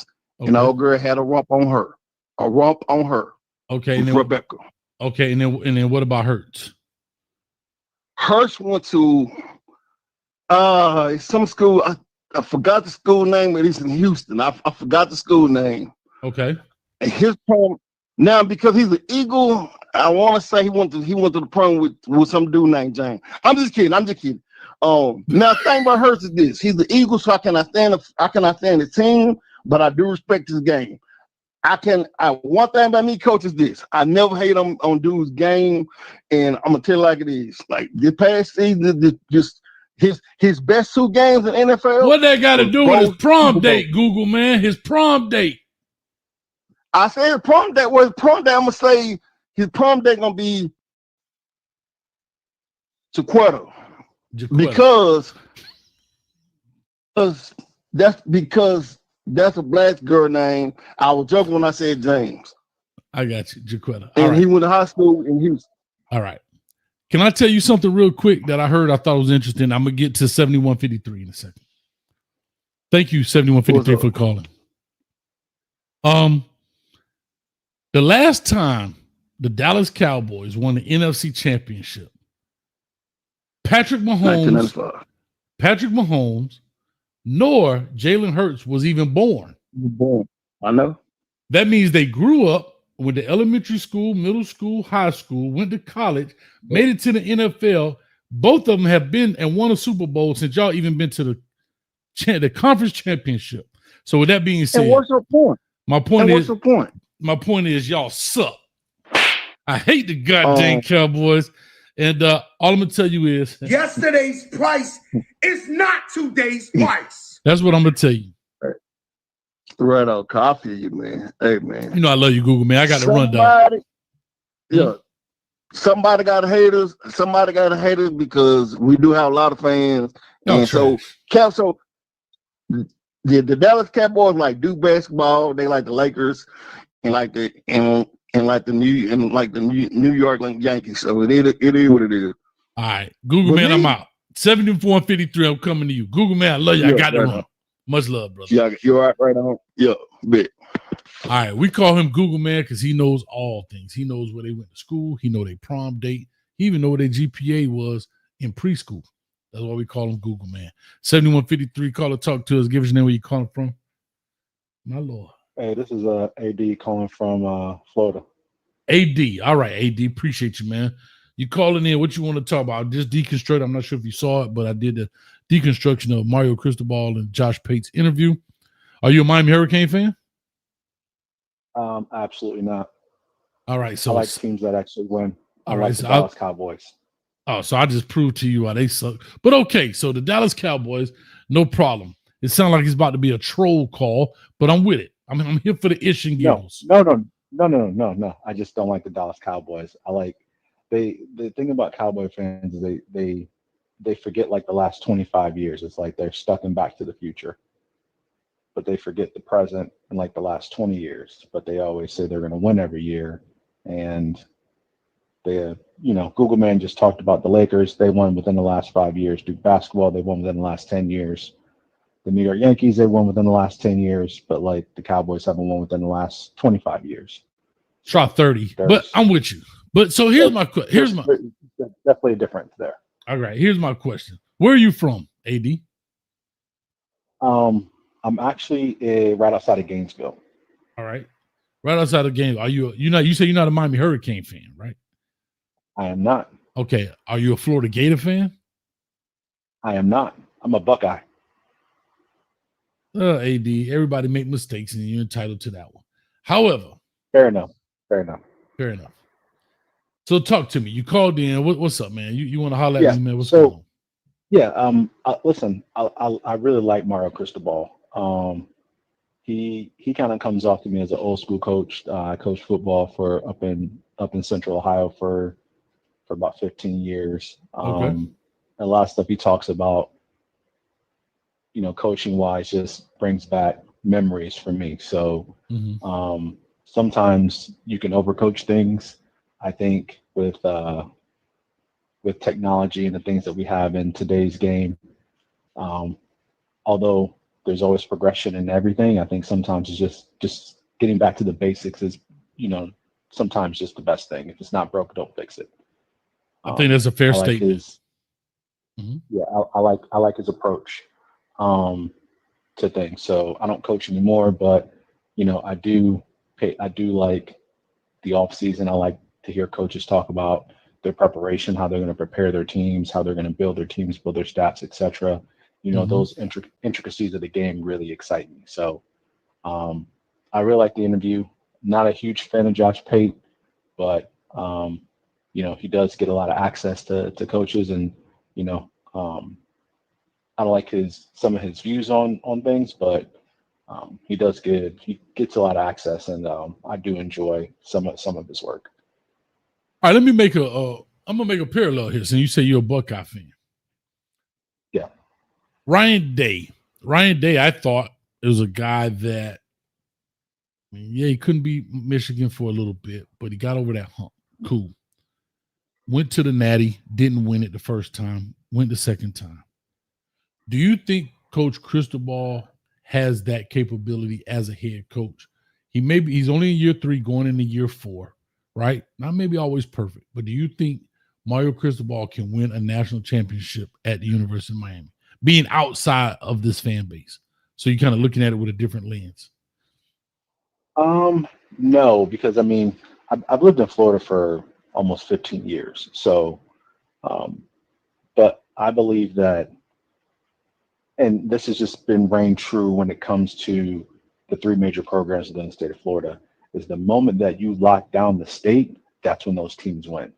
So the question to me really is, can Mario Cristobal lock down the state of Florida? Now I know I want to say within the last 12 months, they've had some NIL issues down there. They did just get the tackle, I believe. So Jackson Cantwell. I think it's possible. Mm-hmm. Yeah, Jackson Cantwell. Yeah, I think it's possible, but he has to lock down that state. So I think that's part of it. So I'll give you an example of. So I have a son in my house. He just turned 16. Mm-hmm. He's 6'5". Mm-hmm. This year's going to be his first year playing varsity football as a junior. Okay. Now in our spring game, we played CHS, which is Columbia High School in Florida, right outside of Lake City. Mm-hmm. And his get off is probably I've never seen a get off like his before. Part of it is because he played baseball. If you know anything about baseball, you have to turn, and it's a very fast sprint. He's also played basketball pretty much his whole life. So his get off in football is extremely fast. So me and him were talking the other day, and I'm like, hey man, you ain't played football in 2 years, or double teaming you. You might you're gonna camp this summer, and we're gonna see what you can do. Miami never came up in that conversation. Okay, so let me ask you once. this quickly, because I think I've seen. Did you leave a comment on the video? Yeah. Okay, so I remember reading that comment. I just saw that comment not long ago. Yeah. All right. And you're saying this is his first year playing football? So he's played football his whole life. He stopped playing. He didn't play his freshman or sophomore year, and now he's going to be a junior. And you said Miami didn't come up because he didn't come up, meaning he didn't want to go to Miami, or you mean Miami didn't come up, meaning because they weren't recruiting? I'm confused. It didn't come up when we were talking about places you can go to camp, because I'm like, I have another kid who his older brother, he's going to be a senior. He's 6'3", plays corner and wide receiver. He's getting looked at by some schools, like Tulane, some small mid majors, right? Gotcha. But he's a high academic kid, very, very smart. But we were talking about, okay, so I think UF might be a stretch, but you're gonna have to camp. There's a lot of stuff you got to work on to be able to get to that level. But if you got 2 years, so you got some time. But I was like, what if if you hit that, if you're hitting at that rate where the offers start coming in, where would you like to go? What place would you like to visit? If we have the opportunity to do that, I was like, okay, so we UF, all right, okay, Central Florida, okay, cool. South Carolina came up, Alabama came up, Miami never came up. Okay, so I'm gonna ask you this quick because I got another call online. I'm just asking you something very quickly. Did you ask him why he picked those schools? This is not about Miami. Forget Miami right now. I'm just talking. Yeah, I did. I'm just talking about coach. I'm just talking about coach. I'm talking from coach to parent. So why did he say those particular names? He said South Carolina because of Jadeveon Clowney. Okay. He said Alabama because it's Alabama. That's what he said. He says Okay, it's that's Alabama. fair. That's fair. Mm-hmm. He said Ohio State because they just had all of their players on the defensive line drafted within the first 4 rounds or 5 rounds, whatever it was. Okay. And he really likes Chase Young. And there's another school that had a kid, I can't remember, but he looks at it as, you know, where can I go get developed? Because he's, you know, I tell him like, hey man, like this is stuff you got to work on, but like you have the frame, you have the size, you have the speed, you need development. So when I say that, he starts looking at where can I go get developed. So like he went today and went through like the last, I don't know, 3 drafts and saw like which lineman went in the first 3 rounds, where they go to school, who was coaching them. Like, so that's what he's looking at, and like proximity, how close can I be to that? So my parents can go to the games, and so all those things. But like Miami never came up in that conversation. I think it's because of that. Because of what? Because of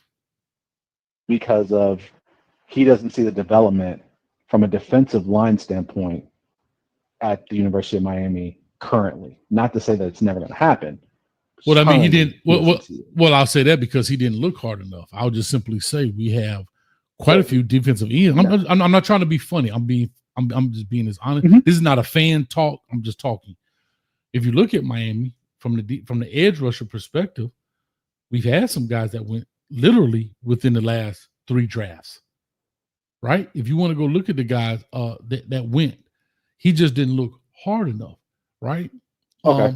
So what I'll tell him, but here's what I'll say. Jason Taylor's a defensive line coach. I would send any kid to Jason Taylor. It's Jason Taylor. Like, well, that could be true, but I'll just say this. One thing about kids, it's pop culture. Whatever sounds good, what's floating good is great. Here would be my free advice to you right now. Fall in love with a school that falls in love with you. Because here's what I'll tell you, especially for a guy that's just getting back into the sport. I'm not saying he's new, but getting back into the sport. He's really behind right now, right? In essence. I know. So he's got to do some other things, not just camp, but when he goes to camp, he has to produce. Okay. And so here's what I'll just give my free game to you, and you can take this however you choose. Go in, and I don't know your son. You say he's 6'5" or whatever. So he's got the size. He passed the eye test. I don't know his weight or anything, but I'm not here to discuss that because I got Cool from the crib on here. But right now, he needs to be studying, watching film, working, putting his hand, not just going and playing. Because he's behind, he's got to catch up to guys that's been doing this for a while. Right? And then get yourself in front of these programs and in front of some of these coaches where you start talking about development. Here's what a coach, I'll just say this. Here's what a coach has to see in you. He has to see something that needs to be developed. I don't know if your son has that or not. I'm not judging him. I don't know him. But if he walks in there and has nothing to be developed, I don't care where he goes or what school he likes. He has to have something that they can say, I can develop. Because at the end of the day, this is a business. You understand what I'm saying? Oh, yeah. Okay. Oh, yeah. So I'll say that. And like I said, man, it's a lot of videos on YouTube. Believe it or not, that's just free game on how to do things, how to use your hands, how to use your body, how to do those things. If he can find a young man in your area that's a big recruit that does well, or if you can find a coach, I don't know your financial situation, that can really work on his hand and feet and hip development. If you can afford it, sir, I would say hire him. Because that's going to be huge because he is behind. And then to your point, when he go to them camps, he got to show the hell out because he behind. He's going to be a junior coming. Yeah, he'll be a junior this year. Yeah. Going into the fall, he'll be a junior. Because you have to remember this. High school recruiting ain't like it was when we were around, bro. I know. They only taking like 8, 9, 10 of them. Yeah, it's sped up. It's sped up like basically a full year. So yeah. Yeah. So, and that's what I'm saying. Some school, hey, sometimes you got to be a big fish in a small pond. Sometimes you got to be a small fish in a small pond in today's recruiting world. But man, I appreciate it. I did see that comment though, man. I read the comments a lot, man. I do. And I saw that comment when you started talking. I said, here's the dude that left a comment. So that's pretty good, man. Appreciate you, brother. I appreciate you, man. You have a good night. Thank you. Hey, take this with you, man. Take this back to Ryan Day. Slap him in the face. Get that crap out of here, man. Much love, man. I got you, man. Much love, man. All right, man. Shout out, man, to that. Good call, man. Coach give our love for free too, man. Hey, 6'5". He got the height. I don't know his weight. I don't know his size. You know, it is what it is. And I understand why kids say that. And here's a perfect example to Kane Nation. This is a perfect example to Kane Nation. When we as fans look at Miami a particular way, it doesn't matter. Look how the prospects look at Miami. That's what's important. I'm glad that guy called in. He said Miami didn't come up because they looked at Ohio State, the D-line. They looked at all these players, South Carolina, because of Clowney and so forth. Cool, I get it. But a lot of your recruiting is based on how you're perceived. Not because what you used to do, it's because of what you do and how you do it. In the words of Janet Jackson, what have you done for me lately? And that's all I want to say. Cool from the crib in the building. I ain't talked to my brother in a minute. Cool, talk to me, baby. Coach, what's going on? Man, I'm good, man. How you feeling, man? Oh man, I'm healthy and wealthy. You know what I'm saying? Oh, you wealthy? Let the brother hold some. Like, huh? You say you healthy? Let a brother hold some. Well, I mean, you can hold some mangoes and some avocados. I got you. Everything good with you, Coach? That sounds like a bad boy party. I'm straight. I don't want to be there. I'm good. Nah, I'm good, no man. Yeah. No doubt. What's up with you though, man? Cool. Talk to me, man. Oh no, just been chilling, you know. Been just, pretty much working, things of that nature, man. Mm-hmm. And I'm liking what I'm seeing out of the Canes. I mean, like you say, that is something for Cane Nation. You can't be just, we have to realize that we have to stay present. Presently, we're not what we once were, before the 2000-ish. And there's a lot to be desired. However, there has been progression. And that's what you definitely can ask for. You can't ask for more than that. There definitely has been progression. Sure. Might there need, like you said, I think we're seeing glimpses of what you said before about Mario, that since he specializes in a position group and not necessarily a certain side of the ball, he has to strike gold twice. Mm-hmm. And we're getting if we're paying attention, we're kind of getting the gist of that and seeing how that's developing. Mm-hmm. That's right. That's right. Because you know what's funny, Cool? What's up? I always ask this question. When coaches go from place A to place B, is it that they forget how to coach? Right? When you look at a guy like Les Miles at LSU balling. He go to Kansas. He ain't coaching no more. After he left Kansas, Les Miles, bro, he not an old dude. Right. Well, he's 71 now. But think about this. Les Miles' last job was at Kansas in 2000. So he was what, 65 then? That's not necessarily. I didn't even know that. No, he coached at Kansas 2 years. This dude went from 05 to 2016 at LSU. When Nick Saban left, he got the job. Right. And he go to Kansas. Bro, he go to Kansas and stink it up, bro. Right? So I'm saying all that to say there's one common denominator here to success. And you know what that is, right? Adaptability. Players. It's players. Bro, think about this. Les Miles at LSU was 77-34. Right? 77-34. Right. He went to Kansas and was 3-18 in 2 years.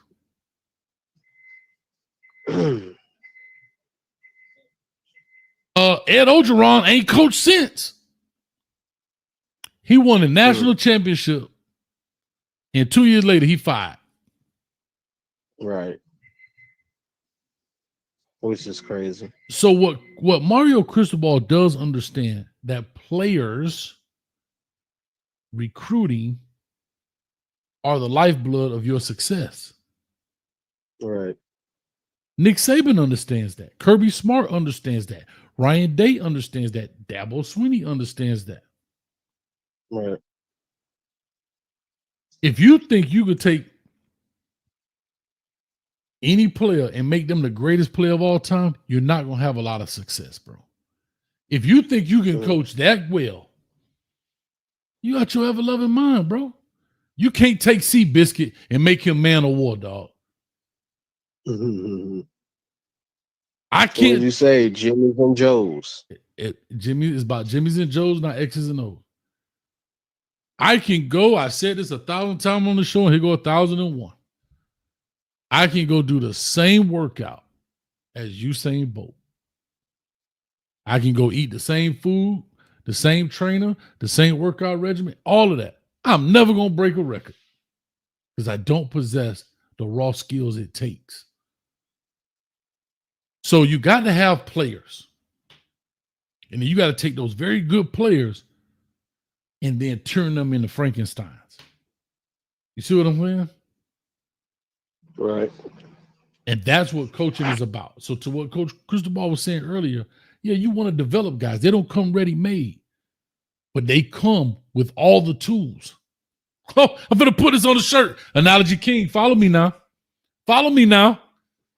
Check me out, cool. Right. You ever bought something from IKEA? Yeah. Okay. You know you got to put together all IKEA furniture. It doesn't come put together. Right. It's like a puzzle. Right? If there's a particular piece missing, let's say you bought a chair or a table, and there's a leg missing, will that table stand up? Nope. No. Nope. Because there's a vital piece missing. And there is a vital piece of this missing. So come on now. Y'all stay with me. I should have been a preacher. If you go to IKEA and you buy this table and it come in the box, that's just like coaching. You got all the pieces you need. You got to put it together. But if there's a vital piece missing, the table will never stand up. It will never be. You can't do anything with it. You can't produce anything with this because it's missing a vital piece. Damn it, I'm going to put that on the shirt. And that's the same thing with recruiting. It looks good, right? It sounds good. The description is great. The measurements are perfect. But when you get it home and open the box, it's missing a vital piece. And then you got some coaches that open the box. They got all the pieces, but they don't read the instructions. Oh, talk to me now. Huh? Some people open the box, but don't read the instructions. And when they finish putting the table together, why they still got 9 screws left in their hand? Why they still got 9 screws left?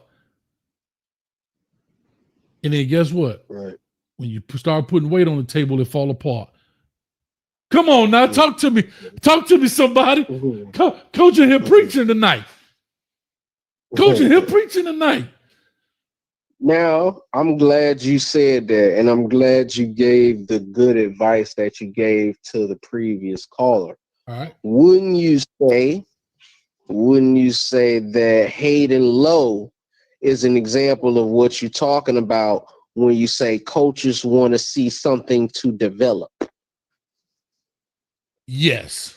Hayden Lowe is the defensive lineman, young brother from California that came over here, number 12, who had a very Ruben Bain-esque type of spring. Okay, I can take your word for it. I didn't see anything because, like I said, but okay, great. No, yeah, to your point, yes, he possesses all the attributes you need to make a masterpiece, right? That's it. And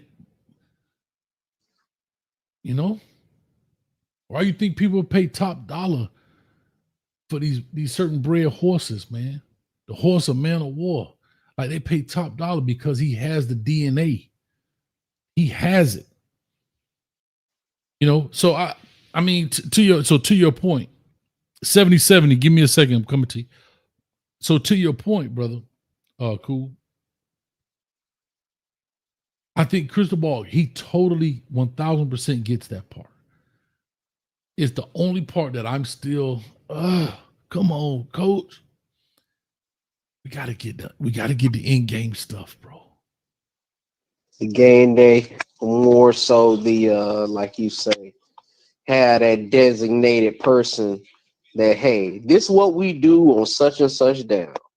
3rd and long, 4th and short, 3rd situational. But I hate to say this to you, and I know it's gonna sound as crazy as it can be. I don't think there's a person that can do that. I think that's a how do I say it? It's not a head coach call like every down. But when you're the leader, So would you say? But when you're the leader, Yes. why do you think the leader gives the pregame speech? Why do you think the head coach does it? Because he leads the team. He's the head coach. He's the man. You don't ever see. You may still see an assistant coach may speak to the team, but when it's time to go out there and fight, the general speaks, bro. Not the first lieutenant. You see what I'm saying? Right. It's something about being the head coach, like the head, whether it's the boss of the company, the CEO, whatever that is. Even in your house. When she say, boy, wait till your daddy get home, they be like, oh, shoot. Huh?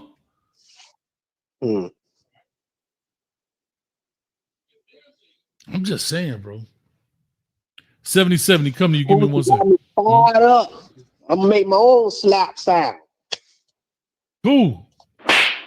Slapping these cats around here, man. But man, let me go in and take 70-70 on the line, man. I'm gonna get up out of here, man. Be right at the 2-hour mark, man. Much love. Oh man, good to hear from you, coach. Yes, sir. And, cool. Hope all is well with you, brother. I surely will. Yes, sir. Everything is good, man. Everything is good, brother. But that's good to hear. That's good to hear, bro. Yes, sir. Much love. Cool from the crib in the building. I'll clap it up for Cool from the crib. All right, Cool. 70-70 on the line. This is a number I haven't recognized before. Call or talk to us. Give us your name. Where you coming from? Coach Hayes, what's going on, brother? It's Coach Jay out of Texas, man. How you living, man? It's been a little while. Coach Jay out of Texas. This sounds familiar. Coach Jay, talk to us, man. Man, Coach, I got 2 questions for you, man. It's about Mario Cristobal and about Carson Beck. Okay. Are they the answer, Coach? Are they what? Are they the answer? I'm gonna go with Mario. I know you just finished up with Cool. You were talking about the Mario, and man, you know, interviews it's tough, Coach. It's like that. He mentioned speed dating, right? They used to say you meet the representative before you actually meet the person. You meet the person down the line. Mm-hmm. And so in the interviews, man, you can really sell yourself. You can make people believe. And the one thing I do like about Mario is that he has the passion for Miami. Can't nobody deny that. I agree. The second thing I like about the second thing I like about Mario, man, is that he has the drive for recruiting. Can't After deny that, Coach, I don't know. Oh, shit. I have to go 30. My bad. All right, so Coach J, and Talk that's to a fair. That's fair, bro. And that's why I tell people if you watch my shows, I gotta call them down the middle. Like I said, I work for the guy. I could be like, oh, you're crazy. He's a better. But your actions speak louder than your word. Your actions speak so loud, I can't hear what you're saying. You ever heard that saying before? Absolutely. Your actions speak so loud that I can't hear what you're saying. And that interview was awesome. Yes. He said the right things. He did. But at the end of the day, all that's great. But Coach, we need W's. We need W's that mean something. 10-2 is awesome on the surface. Right? Right. But we need, but we need within those 10 wins. I need those 10 wins. I don't need a shout out to 12 when he said 10-2 is the new 7-5. I don't need 10 wins that put me on the couch. I'm looking like a 7-5 team. Who did we play? Iowa State? What the hell was Iowa State record? Don't worry about it. I'll pull it up right here. Iowa State record by year.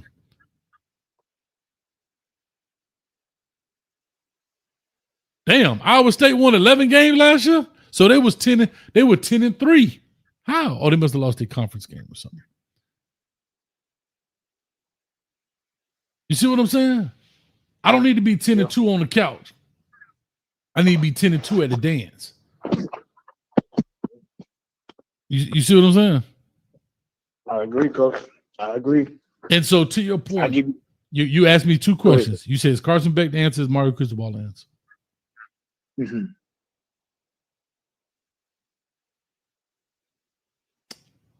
Mario Cristobal the answer.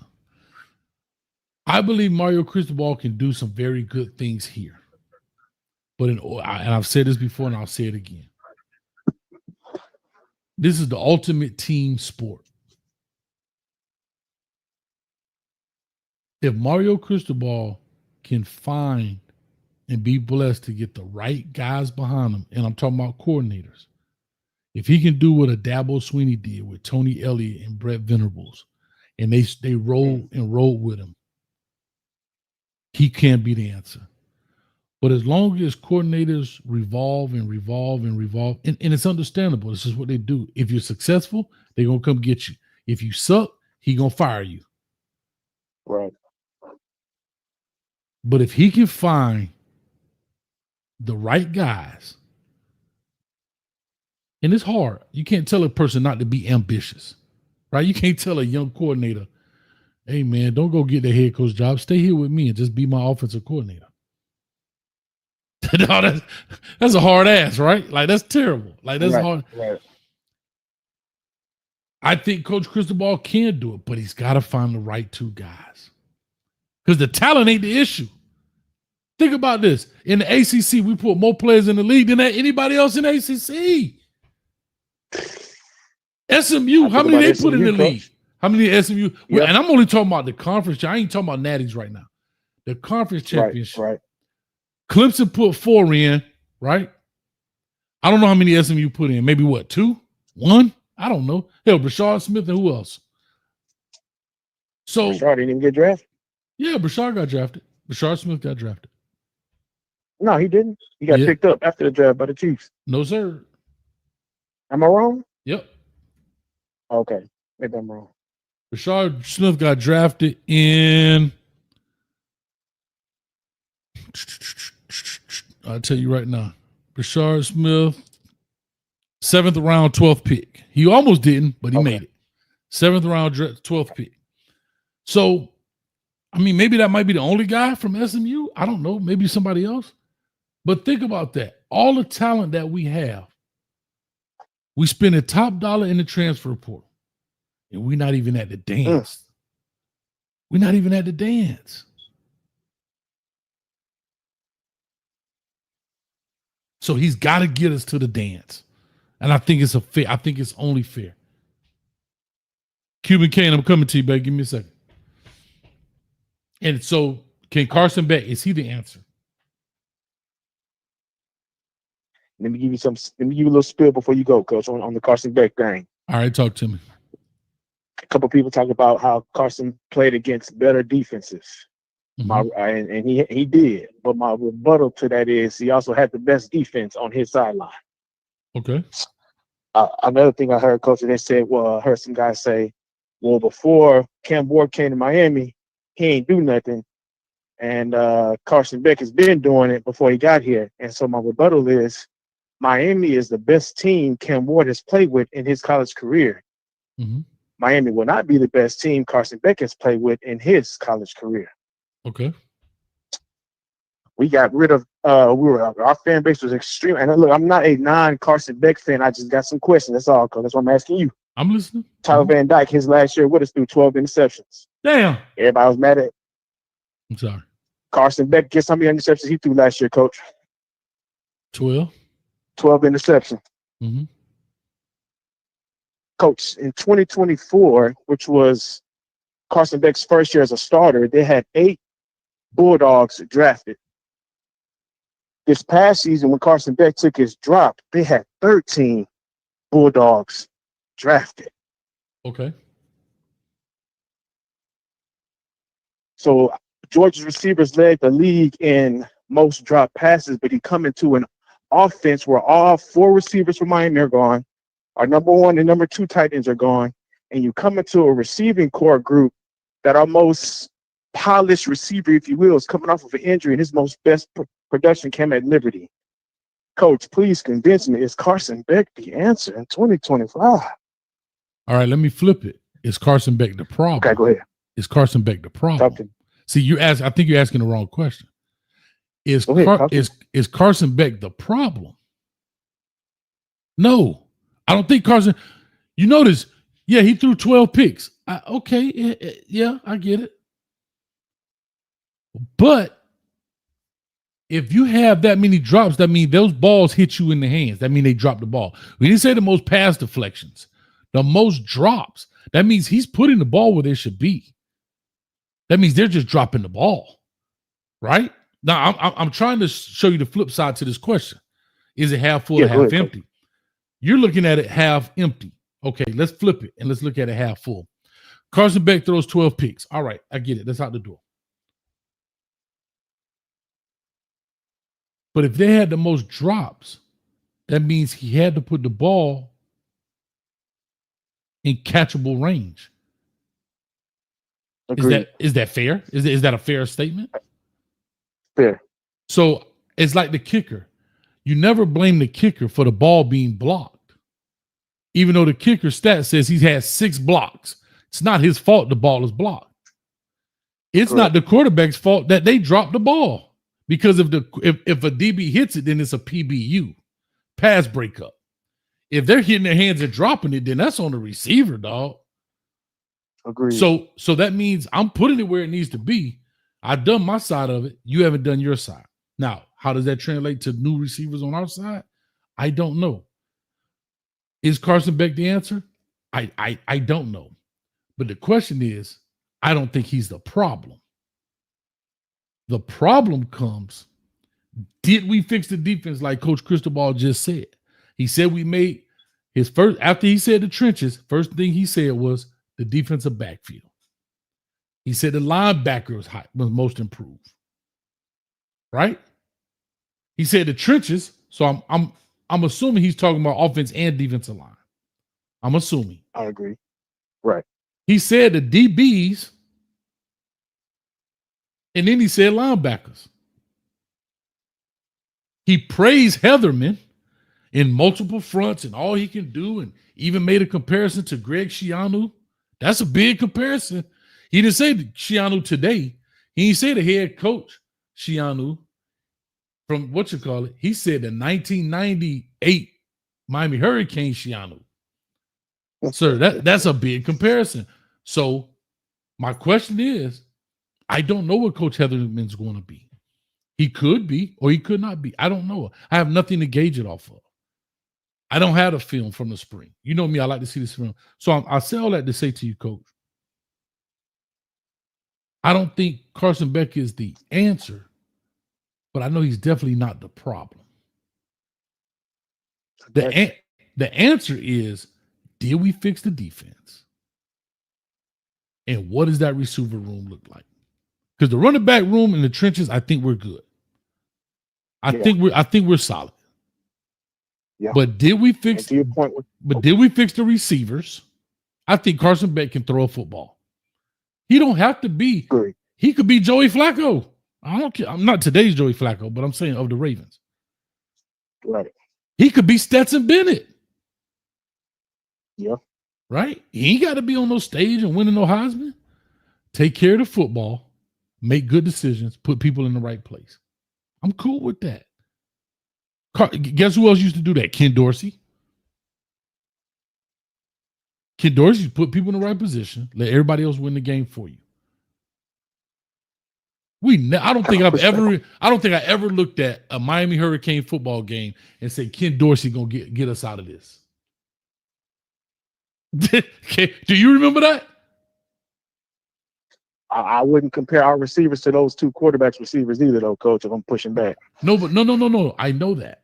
But what I'm saying is that's all he has, though. He has nothing else to, like, he ain't Lamar Jackson. He can't put it on his back that way. So what he has to do is truly trust in those guys. That's the weapon he has. You might be out there fighting Al Qaeda, but all you got is a 9mm. What you gonna say? That's all you got. Gotta go bang. Until I go click. So I say all that to say, all I'm saying to you is, you don't have, when your quarterbacks don't always have to be the ones who win it, even though I know they're the face of the program. Let the talent around you be the guys. Rely on your running game more if you need it. Man. You got 2 seasoned guys, 5 guys up front that can make it happen. Play action on the death and see what goes. But go ahead. Well, one final statement, Coach, the way you holler at Cuban. Sure. I'm going a little off subject for a minute, man, because like the NBA right now, the Warriors are out, Lakers out, Celtics out. Some people might consider them the big 3. Okay. And we got a new 4 that's in the final 4. My bold take, Coach, I could be crazy for this, especially after what I just said about Mario and Carson Beck. Okay. I think the door is open for LSU, Penn State, Miami, and who's my 4th one? I can't remember the 4th one. And the reason why I say that is because they're bringing veteran quarterbacks or quarterbacks that are returning, and your big 3 being like the Alabamas, the Georgias, and Ohio States, they're bringing in young guys that may need to take some time before they get rolling. Mm-hmm. So I think it could be an opportunity for 4 new faces, just like in the NBA right now. And it's Miami's job to either take control of that and run with it, or we'll be sitting next to Iowa State again in the Pop-Tart Bowl. That's all I got for you, Coach. Okay, hold on. Do me a favor. Say that again. You said Penn State, LSU, and who? Penn State, LSU. Oh, Clemson and Miami. And you said they have. What I'm saying is like the veteran quarterbacks, right? Drew Allen's coming back with Penn State. Okay. Newsmeyer, I can't think of his name, LSU. Yeah. You got Carson Beck, veteran quarterback with Miami. Mm-hmm. And who's my other team? I said Clemson. And Clay Kublik coming back with Clemson. Okay. So I was comparing them to the big 3 of college football, which is typically your Georgias, your Ohio States, and Alabamas. They lost their quarterbacks from last year. So I'm saying they're bringing in younger guys who may need time to develop, time in those big stages for the first time, like Stockton, first time on the center for a full year. He might not come out the way that Carson Beck did his first 2 years. Okay, I get what I'm saying is they underachieved last year. They might take another step back. You know what I'm saying? So I'm saying Ohio State, they lost their quarterback to the draft. They might not be as explosive while their new quarterback is getting his skates underneath his feet. So I'm saying like Michigan. I see what you're saying. Like Michigan got Underwood, even Florida, DJ Ladway just kind of coming around. I see what you're picking up. I see what you're saying. I like DJ though. I ain't gonna lie to you. DJ. No, I know, but I'm saying, but he's young. He's not 4 years. Yeah, but he's not 4 years in the game. I'm saying, like, okay, I see where you're going. Exactly, correct. I mean, yeah. Listen, bro, especially in the ACC. Yeah, come on, dog. In the ACC, come on, bro. Come on. Yeah. That's just me, bro. Right. That's me. But, man, I appreciate it, man. Let me get Cuban Kane. He going to bloviate, pontificate, and stankiate the microphone. So, I'll just mess with you. That's my man right there. All right, man. All right, cool. Appreciate you, man. Yes, sir. Call him more often, man. I appreciate the convo. I got you, Coach. Yes, sir. All right, man. Stick raw.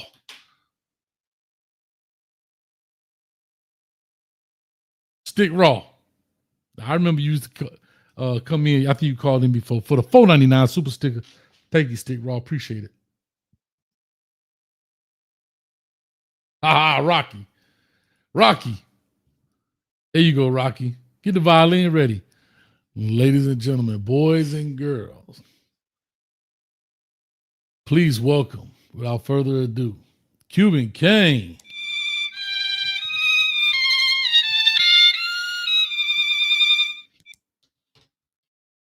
Oh, God. Cuban Kane, what's happening? We're gonna start. We're gonna start. We're gonna finish here. Is you finished or is you done, Cuban Kane? Are you finished or is you done? You got a number 5 pencil, number 2 pencil. What type of pencil you got in your desk, Cole? So people, what type of pencil you got? Number 2, baby. Hold on. Let's see if it show up. Let me see if I can. Let's see if it show up on the. Oh, dog, it's too much. It's a number 2, man. Y'all, chill out, man. It's a number 2. Somebody give me a number 2 pencil because he tested me. Somebody give me a number 2 pencil because he tested me. Put the title of that song in the track. All right, go ahead in the chat. I ain't no number 2 pencil. I got 2 questions. I could go into that Mario stuff, but you know, I see all the Mario fanboys are getting their feelings. I'm gonna ask you this question, and I need you to answer the result. What did Joaquin say, Coach? Joaquin said dominate, and we ain't doing that, Cuban. That's my whole thing with this program, Coach. Are we so? There's a reason why that 2021 team is quote the greatest team of all time, because they practiced like they were dominating, right? And that is my question with this program. It seems like we're okay with being good, right? Are we dominating? You know what I'm saying? Last year we won games here and there, and it's like, whatever. I want to dominate. That's the Canes that I grew up with and I loved. And I don't think we're doing that. Sir, I have one thing to play for you. I got one thing for you. Back in the days when I was young, I'm not a kid anymore. But some days I sit and wish I was a kid again. See, yeah, you keep talking about, you know, I'm doing my Coach standard. No, but right? stop. You keep talking about back in the day. And I understand that, Cuban. We've talked about this. But the gentleman that just called AD, I believe his name was. He was talking about his son. We're not on the map of these shorties, bro. We're not. I understand. Hold on, but hear me out. But yet we are. You want to know why I know we are? Because if you look at a lot of these high-profile players, and you may agree with this or disagree with this, the fan base may agree with this or disagree with this. But when you look at people dropping their top 4, their top 5, their top 6, as you know, I do the WREs and I break down the players. Miami, that logo right here always seems to pop up on their graphic for the most part. For the most part.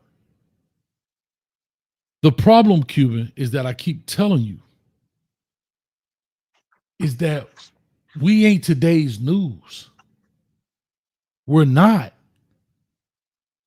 We're not the hottest thing smoking. Dog, we're not. We're just not. When Bush Davis took over, we were the hottest thing smoking. No, but we were probation. Nobody wanted to come to us. Nobody wanted to come. I know that, but come on, dog. But recruiting was way different. He literally had it in his backyard, just like Schnellenberger.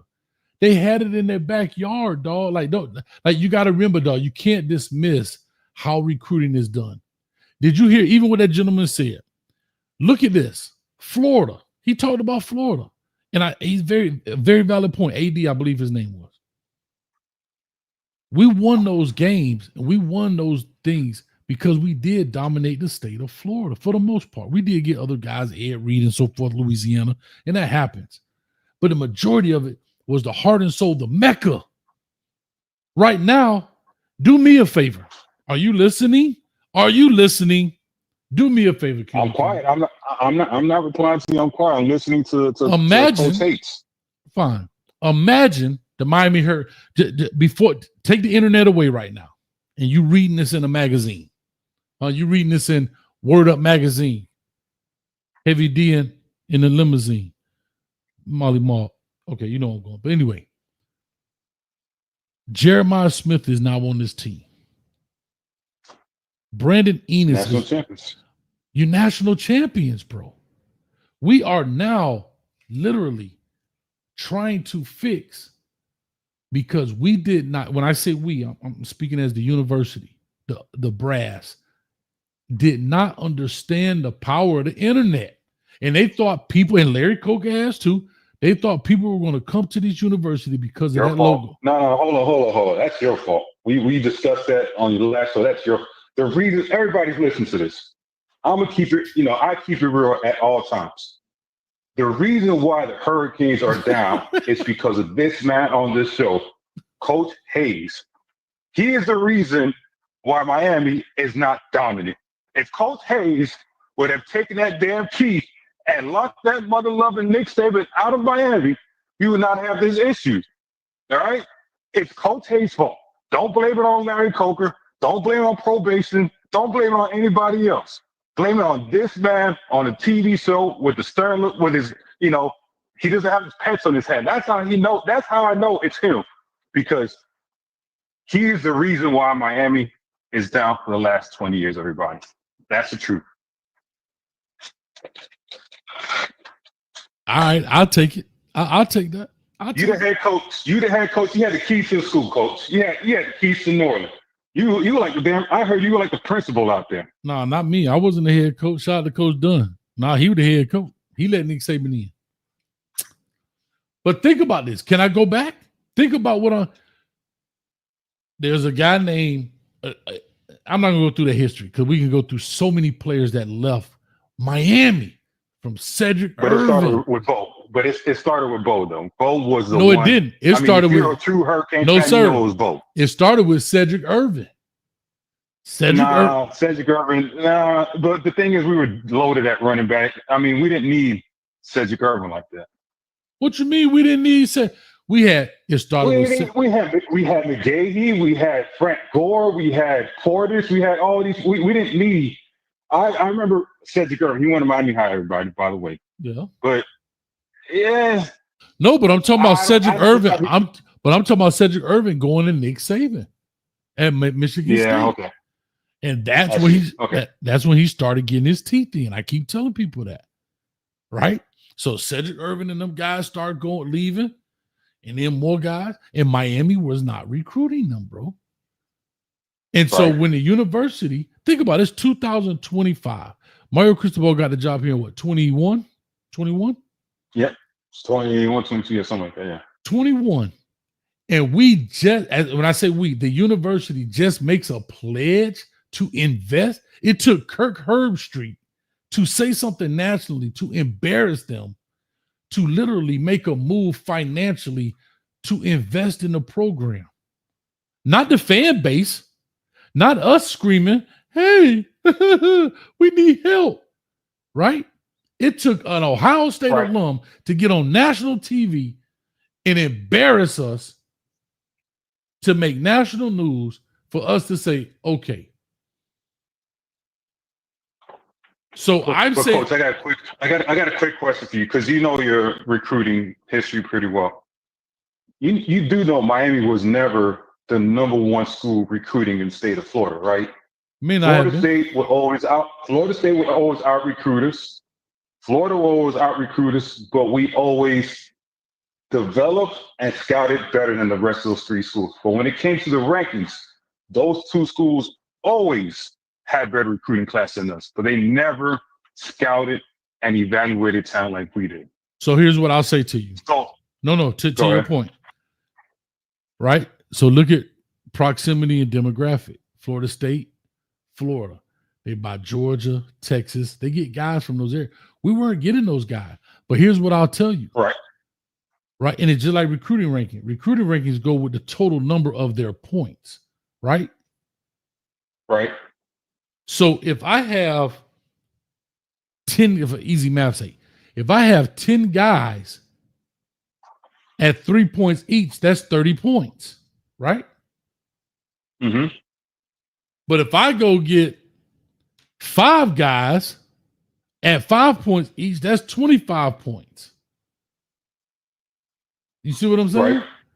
So you may out recruit me from a numbers perspective, meaning the quality points, or the quantity points, but not the quality. See, that's what people that's what people have to understand. So when you look at recruiting, oh, the number one recruiter class because of the numbers. You add all the numbers up, whoever got the highest number got the best recruiting class, in essence, right? And it does go with 5-star. But let's say if I only take 20 players and you take 25 players, that's 5 more players adding points to your total. But anyway, that's just what you call it. But I'll say this. I forgot what I was saying. God dang, old Cuban can't start talking. Because you lose the base for me. That's okay. But so I don't want to get into this one too much, but I just have a quick question. Do you have a problem with us recruiting 20 players this year and having 19 portal players this year as well? Is that an issue? Recruiting you in the 2026 class? You mean coming up? No, this 2025. Last year, we recruited 20 players and we have 19 portal players this year. Let me pull it up right quick. Let me just see what where we stand. Because I could just say yes or no, but let me just see. Okay, we got 20 enrolled as underclass. And we have transfer. We have 19 and we have 20 underclass. Is that right? Maybe I think we got one JUCO kid, I think, right? Okay. Yeah, we got one, I think one JUCO kid. I'm not sure. Do I have a problem with this?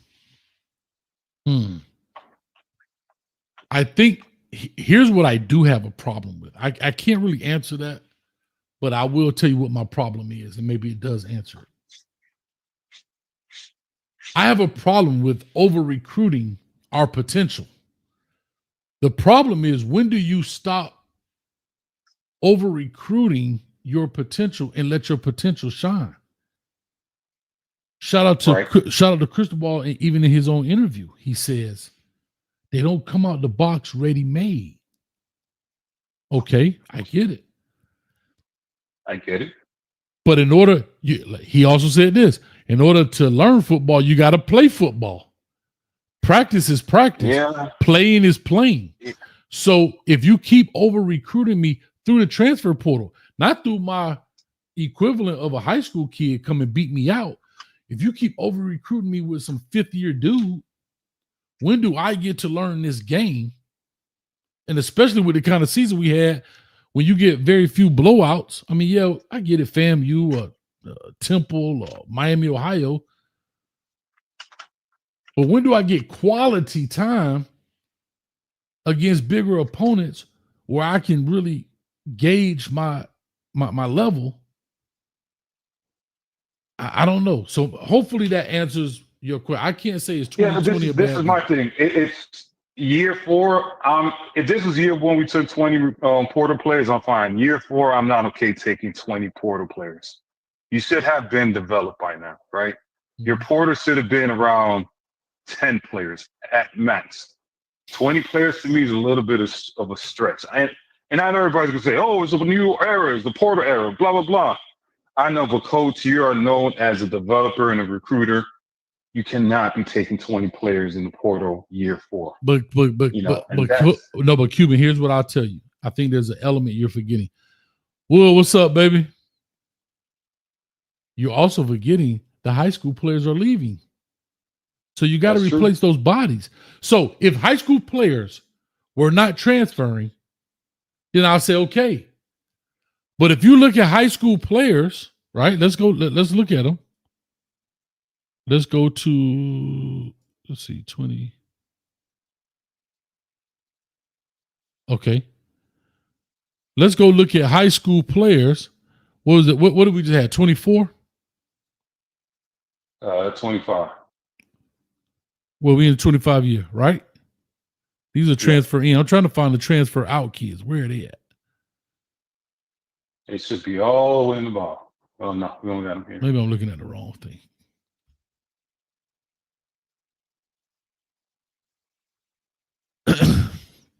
See, what you have to account is the numbers shift because you have to account not only that, you got some high school dudes that have dipped as well, right? Here we go, Miami. Yeah. ACC. Miami Hurricane. All right, here we go. Shout out to the Canes in the building.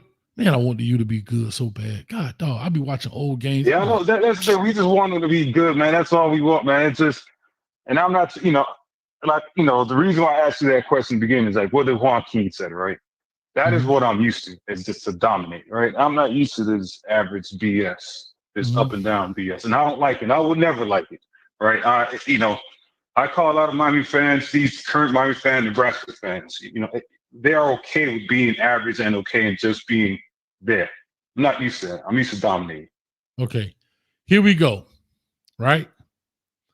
I'm looking at 2024 transferred out, right? Is that fair? Yeah. Okay, let's look at the high school kids that have transferred out. Thomas Gore came in as a high schooler, gone. Marcus Pulliam, high schooler, gone. Savion Riley, high schooler, gone. No, I'm sorry, he transferred from Vanderbilt or something, didn't he? Jaden Wayne, high schooler, gone. Caleb Spencer, high schooler, gone. Trevante Citizen, high schooler, gone. Ja'Curry Brown, high schooler, gone. Nigel Kelly, high schooler, gone. Collins Achiapong, high schooler, gone. Bashar Smith, high schooler, gone. Cyrus Moss, high schooler, gone. Jaleel Skinner, high schooler, gone. I get the so my point. gist, So my point is, not only are you when you're replacing graduates or aged out kids, you're also replacing other transfers that's transferring out the building, and you can't replace them with other high schoolers. So therefore, you have to fill those gaps with transfer guys.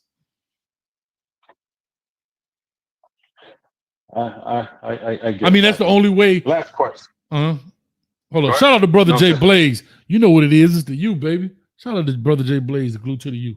All right, talk to me, Cuban. Last question, right? And we troll. We're saying we're going 12-0, so on and so forth, right? This word gets tossed around a lot. No Diddy.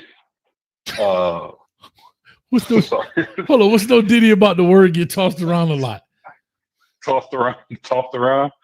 Well, whatever. That's here and there. This right direction, right? That's the word we keep hearing. The right direction. What is the record you need to have in order to say we're going in the right direction? Let's not do the whole 12-0, whatever. What is the actual answer? What's the actual range to say that we're going in the right direction, Coach? Okay. So we put things in context, Cuban. Yeah, in context, yes. And I'm not asking a record prediction. I'm not asking record depending on that. I'm just saying. No, I know, but you're asking. Yeah. No, but hear what I'm saying. You're asking for a definitive answer to a subjective statement. Your answer. No, to a your answer. No, hear me out. You're asking for a definitive answer to a subjective statement. And that's the problem. Right. That's the problem. Right? The problem is you can be in the right direction and not be at the top of the mountain. You can. You can be going in the right direction and not be at the top of the mountain. I don't care what people say. 10-2 last year is the right direction. It may not be the right outcome, right? Mm-hmm. Or the ultimate result in which we want, but it's the right direction. Here's a perfect example. I know it's going to sound crazy, but follow me. You know I'm the analogy king. If I'm climbing Mount Everest, what's the right direction? Up, right? Right. Okay. But at some point on this mountain, I'm going to have to go sideways because I can't go up. There's a cliff, a crevice, or something. So I have to go lateral for a second before I can go back up. Talk to him, preacher. What I'm trying to tell you is, even though I'm going east and west instead of straight up, I got to go left or right. It's still the right direction because it's the context that matters.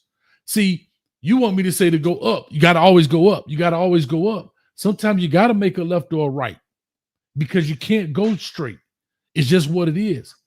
Senator Hayes. All right, you know if the pontificating Senator Hayes, Governor but does that Hayes, make sense? Does that make sense? Question, Senator Hayes. Does that make sense though? Does that make sense? It makes sense, but you being a politician right now, Coach Hayes. We on YouTube, Kings Talk Live at 11:07.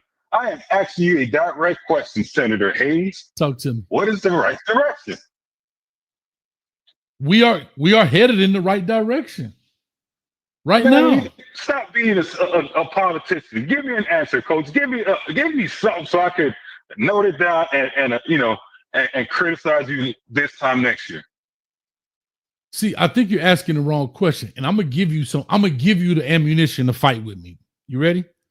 See, the problem is I don't fight. That speaks you up. That's different. I know, but you're right. You're asking the wrong question. See, what you want me to say is not the answer to this particular question. The question you're saying is, are we going in the right direction? 100% we're going in the right direction. Here's the question you should be asking me. Did we underachieve this year? Yes. We underachieved, but you can still underachieve and go in the right direction. Two things can be true. I agree with you. So the real question that you should be asking me is, did we underachieve this year? 1,000%.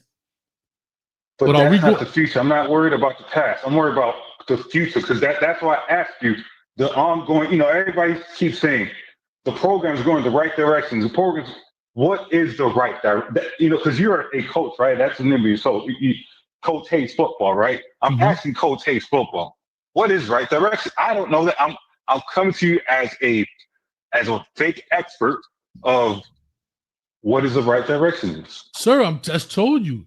You have a program that, again, I've always said this. I didn't think, and I always say don't bring up Manny. I don't think Manny and those guys were necessarily in the wrong direction. I think they reached a plateau, right? Like they reached their max. That's the max. That's the best he could probably do. What he did in exactly. Kobe was probably the best he could do. Exactly. So for year one for Coach Cristobal, in essence, he took a step backwards. That wasn't the right direction. But some people thought it was. Oh, he got a clean house. I call BS on that.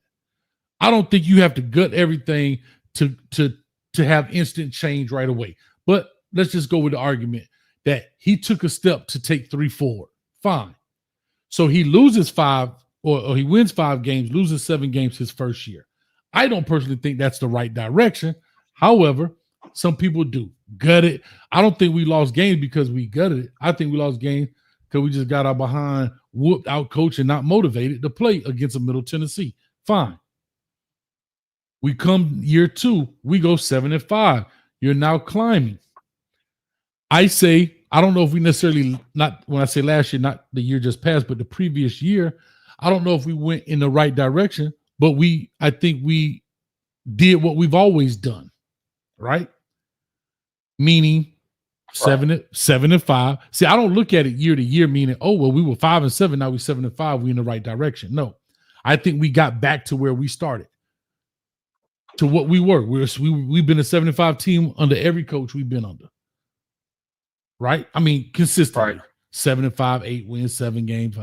Is that a fair statement? That's a fair statement, but I'm gonna answer because you don't want to answer. I'm gonna no. But okay. But let me get to the last year. Now we're in year 3 with the addition of the transfer portal. Not only are you bringing in, I believe, not all top athletes out of high school, but you are getting some very good and some top athletes consistently, right? Consistently, you're bringing in some guy from the high school level. Compound that with some very good guys from the portal level last year. You can't deny what Cam was. You can't deny what Martinez was at running back. You can't. You can't deny even Simeon Barrow. You can't deny even Tyler Barron. I don't think he did a lot here after FAMU game, but what he was bringing to the table was top. Well, it was. And we got those guys to come in. Okay? Right. Cool. And now that gave a chance for a Mark Fletcher and a Jordan Lyle to grow, right? You notice we didn't go get bigger run. Did we go get other running backs to play over Mark Fletcher and them this year? Oh, we don't know. I don't know. We got a guy from North Dakota State. Yeah, but I don't think he's going to. I don't think he was brought in to play over those guys. Damian Martinez was brought in to play over a young Mark Fletcher and Jordan Lyle. Right.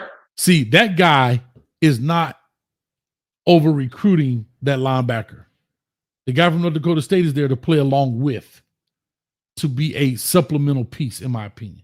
He's not there to take Mark Fletcher and Jordan Lyle's spot. He's there to play along within the rotation in the piece. Somebody get dinged up, hurt, whatever. Right. So I say all that to say this then, Cuban, is this is what the right direction looks like. Is it elite right now? No, but this is the right direction. Now, the result is not what we wanted by no stretch of the imagination. But I don't know how I got to tell you this, but go ahead. I'm not politicking, coach. The right direction is a combination of one of the three. Kansas City, what's up, baby? Reaching the ACC, winning the ACC, or making the playoff. I don't care if we're 9-3, make the ACC, 9-3, make the playoffs. I don't care if we're 8. I don't care if we're 7-5 and make the damn playoffs. That's fair. Right? Listen. Again, records. I know. No. Hear me out. Records don't determine right direction either. Right direction. I said that. I agree. No, but hear me out. I said that to you though, Cuban. Remember, I said 10 wins is great, but they're insignificant wins if you on the couch with a 7-5 team. Yeah, I agree with you. That's what I said. Have to get to the ACC, win the ACC, or make the playoffs. I'd rather be 8-4 and at the dance than 10-2 kissing my cousin. I agree. I'm on 1,000% with you. Yeah. And to me, that's the right direction. If we don't accomplish one of those three, I don't think we're going in the right direction in year 4. Now I can agree with that. I agree with that. We're talking about this year. Now come next year. Hold on. This is what's the timestamp? I just want to 11-14, May 21st. Oh my kid. 11-14, May 21st, 2025. Good. I need to record this all my kids, my wife, my mom and dad can see that. Hey, coach said that I was right. You know what I'm saying? I love this. Matter of fact, write it down, put it on your refrigerator on a magnet. Cuban is cooking this this sorry ass kitchen. I love it. So here, so here's what I'll say at the end, Cuban. Here's what I'm gonna tell you. Year 4 of Coach Cristobal, and shout out to Josh Pate again. I watched the interview he did. I was coming home today. I want to say the guy's name is Silk. He's a Florida fan. We were supposed to try to do some work at one time. I think he was part of like the Big 3 podcast or something. The Big 3, yeah, something like that, yeah. And I think Josh Pate did an interview, but he's going by different. He's not going by Silk anymore. I think he's going by his real name now, Corey something. But I've always known him as Silk. But anyhow, in that interview, Josh Pate was saying the same thing, is that in year 4, it's time to produce. Is Mario Cristobal, should he be fired if he doesn't make the ACC this year? No, not unless he just has some catastrophic season, 4 and something, 5 and something. Something's crazy.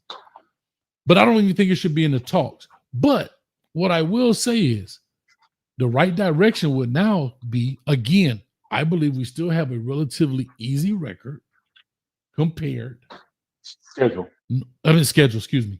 Notre Dame ain't in our conference. No. Florida ain't in our conference. Right? They're not. We got Georgia Tech in there. We got Georgia Tech. So, and right direction is it's time to whoop them after 2 years of not taking a knee and getting and losing by 4 or 5 points. So the right direction, to your point, Duke is the way you feel about Duke is the way I feel about Georgia Tech. I hate Duke. I hate Georgia Tech. Oh, by the way, everybody, Duke put a mud hole on Coach Hayes in CB 25. True facts. What's CB? Cell block 25? I don't go to jail. I don't know what you're talking about. College football 25. I don't know what you're talking about. I don't play college football. Don't worry about it. I have no idea what you're talking about. We know that. We all know you don't know nothing about college football. I don't play video games, man. I don't play video game. All right, but Bro, yeah, I'm looking at that's this. all I wanna Hold on, but go- listen, I'll say this last piece. We got Notre Dame, Bethune-Cookman, South Florida, the Florida Gators, Florida State, Louisville, Stanford, SMU, Syracuse, North Carolina State, Virginia Tech, and we got 8 home games. Bro, if the moon and the stars ain't aligned again this year for us to be successful, then if whoever I forgot who asked me, I think it was Coach J. If Coach J say, is Coach Cristobal the man for this job? Ask me that after this season, and I might have a different answer. I'm just being honest. I mean, but we do this every year, Coach. Every year we look at the schedules. It's an easy schedule. We should go undefeated. It always happens, right? And to all you Mario fanboys, I'm gonna say something. Don't get in your feelings, all right? Mario has a tendency to have a screw up every year. He's gonna lose to a Middle Tennessee State every single year. You have to include that until he gets over that hump. Manning had the couldn't beat a team in the bye week. Mario has the thing, you know, I'm going to lose one game every year to some team that nobody expected. It happened when he was at Oregon. It's happening until he gets over that hump. He's not going to be able to move forward. And there's your point right there. Now that is the only question I have, and I think that question, believe us or not, is not Mario Cristobal can't answer that question. I think it's a question of coordinators. I know that sounds crazy. He's the head, he's the face, he takes the praise and the blame. But those games are won or lost by those two guys on his left and his right. Those coordinators. I hate to say that because he doesn't fall one side or the other. So his fate is at the hands of the guy to his left and the guy to his right. And that's just part of it. And that's just part of it. And so I totally understand. Real quick, Rocky, almost forgot my weekly call out of V12 who continues to be weak and not show. He called in to the show, Rocky. He called in on the phone, but we'll see. So I just say that, man. DP, what's up with you, baby? I got Daryl Page in the background. I'm gonna let y'all go at it, and I'm gonna get up off of here. I said 2 hours. I'm at 2:42. That's why I tell y'all. That's why I said I'm not gonna call in because I'm extending this another 8 hours. Now we got this. Don't worry. Want to come on. Let this dude come on. Let me cook him right quick. Listen, don't worry about it.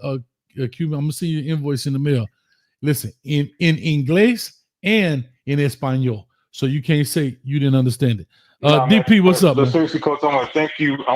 Because ICE is no longer looking for me. You know what I'm saying? I told him that I was employed by Coach Hayes' restaurant. You know, so I want to thank you, Coach. You know, ICE is no longer looking for me. No problem, man. What it do, man. Y'all got 8 minutes. Cuban Kane, you're tearing me apart. You're tearing me apart. Go ahead. You killing me softly. With his words. You're tearing me apart. Again and again. No, you have a right to your opinion, man. I ain't gonna argue your opinion, man. You have a right to feel every way you feel about Coach Cristobal. There's no way I can change your mindset. The only person can change your mindset is Coach Cristobal. He got to show you. So there ain't nothing I can sit here and tell you feel me. He got to show you. You feel me? But you're being like Coach. So we got Governor Hayes and we got Senator DP. You're saying a whole bunch of Senator DP. You're saying I'm killing you. What am I killing you about, Senator DP? That's bad. All right, DP, let me ask him a question. I can't even say it. DP, let me ask him a question. Cuban King, your new name is Senor Hayes, right? That's your new name, right? Senor Hayes. I am now Cuban King. Here's my question. Here's my question. Are the Miami Hurricanes going in the right direction, Senor Hayes? Are the Miami Hurricanes going in the right direction? Don't answer like you would answer as if you were Coach A. Answer like you're Cuban Kane, but you're now. This is like your show. I'm asking. I hate to say role reversal. Current, No Diddy. as of today, as if we were to stop the clock today, right? No, stop pontificating and politicianing, as you said. Answer the question. Yes, we are going in the right direction. Okay. So if you agree that we're going in the right direction, then what is the problem right now with the Miami Hurricanes? The problem with Miami Hurricane is development. Right? You hate Cristobal. The future. I don't hate Cristobal. I hate the results. Okay. So you just said, but you said, hold on. Now let's go back. You said I was being political when I said we're going in the right direction. You said, what's the right direction? I explained that. Now, do me a favor. If you, now as Cuban, you said we're going in the right direction. Explain to me what the right direction is then. Since you agreed that we're going in the right direction. Because we went 5, 7, 10 wins, right? 5, 7, 10 wins. You had the number one draft pick, number one offense. You got awards, so on and so forth. Great, good job, great job, right? Getting in recruits. Don't like the Porter players thing at all. I'm not going to lie to you on that. Okay. I don't like the development of the recruiting. I am not going to lie about that. Okay. That's recruiting. I think we're going the wrong direction. I'll put it. Cuban Kane, can I ask you a question? Go ahead. Like one thing about I'm Coach Hayes now. Oh yeah, okay. Coach Hayes, Kate. Yeah. One thing I wanted to ask you, man. Would you say before Mario Cristobal got here, we had a wide receiver issue with them dropping the ball a lot? No. We had No, you got the years wrong. That was Wiggins and Pope. Right? Yeah, that was before Cristobal.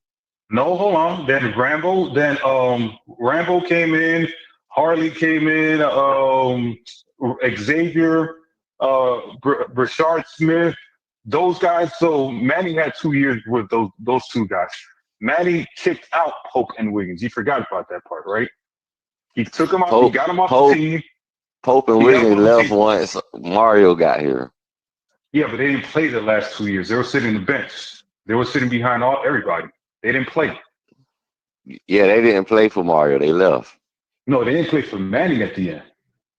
But my point was though, since Mario got here and since he hired Kevin Beard, the wide receiver production has been looking better the last couple of years. Like last season, everybody was coming into the season not knowing what Isaiah Horton was going to be, and he turned out to be one of the best damn wide receivers. Even Bama wanted him and came and snatched him up out of there. I mean, Rambo and what's the other dude? The small dude. They broke records at Miami. They broke records at Miami that haven't been broken in years. You cannot tell me that they were being productive before. You literally had 2 receivers that broke records. But Cuban Kane, that's just 2 guys that was doing it by themselves, just the main guy. And this year, hold on, let me finish. This year and the year before, we had more than just one guy to depend on. We had 3 to 4 guys out there making plays and catching the ball, being a part of the offense. Senator DP, let me ask this question. When was the last time Miami had a receiver drafted? Bro, Mario Cristobal only been here 3 years. I didn't, Senator DP. I asked you a specific question. When was the last time Miami had a receiver drafted? Shoot, I can't tell you. I don't remember the last time. But what they got to do with Cristobal? We talking about Cristobal development right now. I'm trying to tell you, since Cristobal been here, Jacoby George don't have back-to-back good years. Restrepo had back-to-back good years. You got Elijah Arroyo bouncing back from a crazy injury.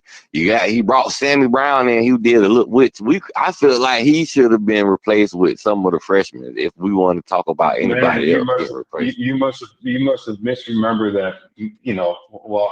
And I hate this because I'm not a Manny fan. Because I want a Manny. The hell are y'all talking about? I'm about to get off here. But hold up. We had Mallory, you had Harley, Rambo, Buddy that went to Houston. You cannot Cuban Kane. Listen to your point though.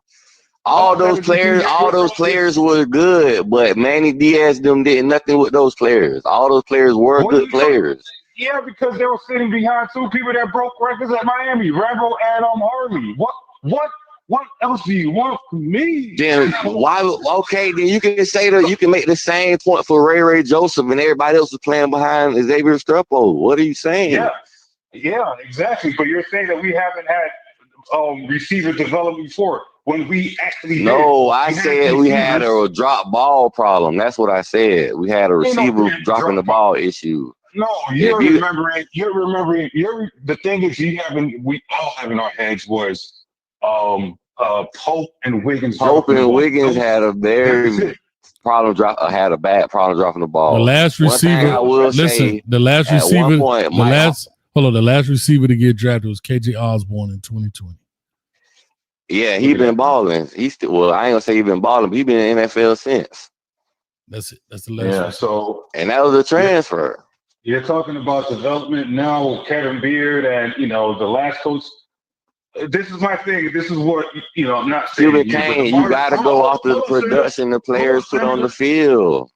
Yes, if you want to do production on the field, you had two players that literally broke Miami records versus one player that broke Miami records that was also a Miami recruit. So you're going to lose this debate all the way around. You know what I'm saying? Cuba Kane, look what Jacoby George and Estrepo did to both seasons they was coached under Kevin Beard. Bro. Even as Isaiah Horton. Can I tell y'all something? Right. Cuba Kane, you don't believe the sky's blue. You don't. You don't believe the sky's blue. Yeah, you don't believe the sky's blue. Well, it depends. If it's night, it's not blue. See? That's my point. That's my point. It depends. But believe it or not, it actually is blue. It's just the absence of light that makes it not blue, but it's still blue. Let me ask you a question. Well, it depends. Excuse me. On your eye pigmentation, right? If you have what's the thing called? The thing on your color, the eye could be purple. Okay. Here's what I'll tell you, Cuban. I'm gonna get out of here.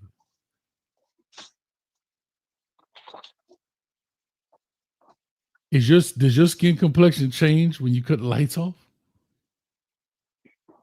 If I'm Michael Jackson, if I'm Sammy Sosa. And that's my point. DP, man, how you doing, brother? Man, I'm talking to somebody got some sense. My whole point is, guess what? Does a tree make a noise when it falls in the woods and nobody's there to hear it? It depends if you got good ears. See? That's what I'm saying. It's never yes or no with this guy. So with all that being said, I love Cuban Kane, man. That's my guy, man. And I see people in the chat hating on me. It's fine, y'all not real Canes fans. I'm a real Canes fan because like the first question I asked Coach. No, but let me ask Senator DP. Hold on, look, Senator DP. What's up, Cuban Kane? What did Juan King say, DP? What did Juan King say, DP? He said dominate, but you gotta understand we ain't been that for 20 years. That's it. That's all. That's all right. Me, man. Can I say this? And I gotta go. Listen. I'm gonna say this. I gotta go. When the last time Joaquin tackled somebody? He tackled that. Here's my. I know, but here's what I'm gonna say to you on a serious note. Here's my last thing I'm gonna say. On a very serious note. I don't even know what I want to say anymore. You lost my train of thought. All right, so Cuban, I think you'd be one to argue. But you just agreed with us that we're in the right direction, but we arguing and we both agree about the same thing. I'm not understanding how this is happening, bro. How are we? That was a question I asked you. I just asked you if we're going the right direction. That's it. Everybody else. And I said yes. Hold on. I said no. Hold on. Excuse me. I know. I said yes. Yes, you did. And then you like how? You said how? And then I explained to you. I went to Mount Everest. I even did that. And then when I flipped the roles and I said, "Hey, Cuban Kane, do you think Miami's going the right direction?" Yes. So what the hell we arguing? Coach, you didn't give me Coach, you didn't give me an answer. And I told you, and I gave you the answer. I gave it, and DP agreed with me, right? The answer was make the ACC, win the ACC, or go to the playoffs. That is a right direction to me. That's next year. No, sir. No. All right, hold on. Wait. That's next year. And we both agree with that. When you said all of those things, I said, you are right. If we don't do those things, then you are correct. Again, we agree.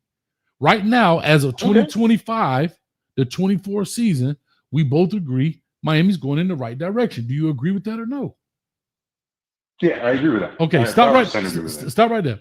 Now, going forward in 2025, you said they need to win the ACC and this, that, and the third. And I agree with that. Is that correct? Yes. So we've been up here going back and forth for 30 minutes and we both agree. No. I just said, Coach, you're not giving me an answer. You just going, that's why I called you Governor Hayes, because you were just going around the bush and not giving me a direct answer. I said yes. I said yes. And then you said, how are we going in the right? You said, do you think we're going in the right direction? I said yes. And your follow-up question was, how? And then I went to explain, because I figured when you said how, I figured you didn't understand. So I tried to help you understand. Yeah. Something wrong with you, man. All right. No, it's just, when I win a debate, you try to backwards, try to fix the debate and bring DP and bring on these anything and everything, woman to help you out. But they can't beat me. Polo one. Oh, y'all can kiss my. But how are you trying to beat somebody you agree with? You still haven't. Yeah, I don't want. Yeah, it's crazy. Okay, watch this. Watch this. I'm gonna show you how to debate something. You ready? Let's debate this. Can you prove to me that 2 + 2 is not 4?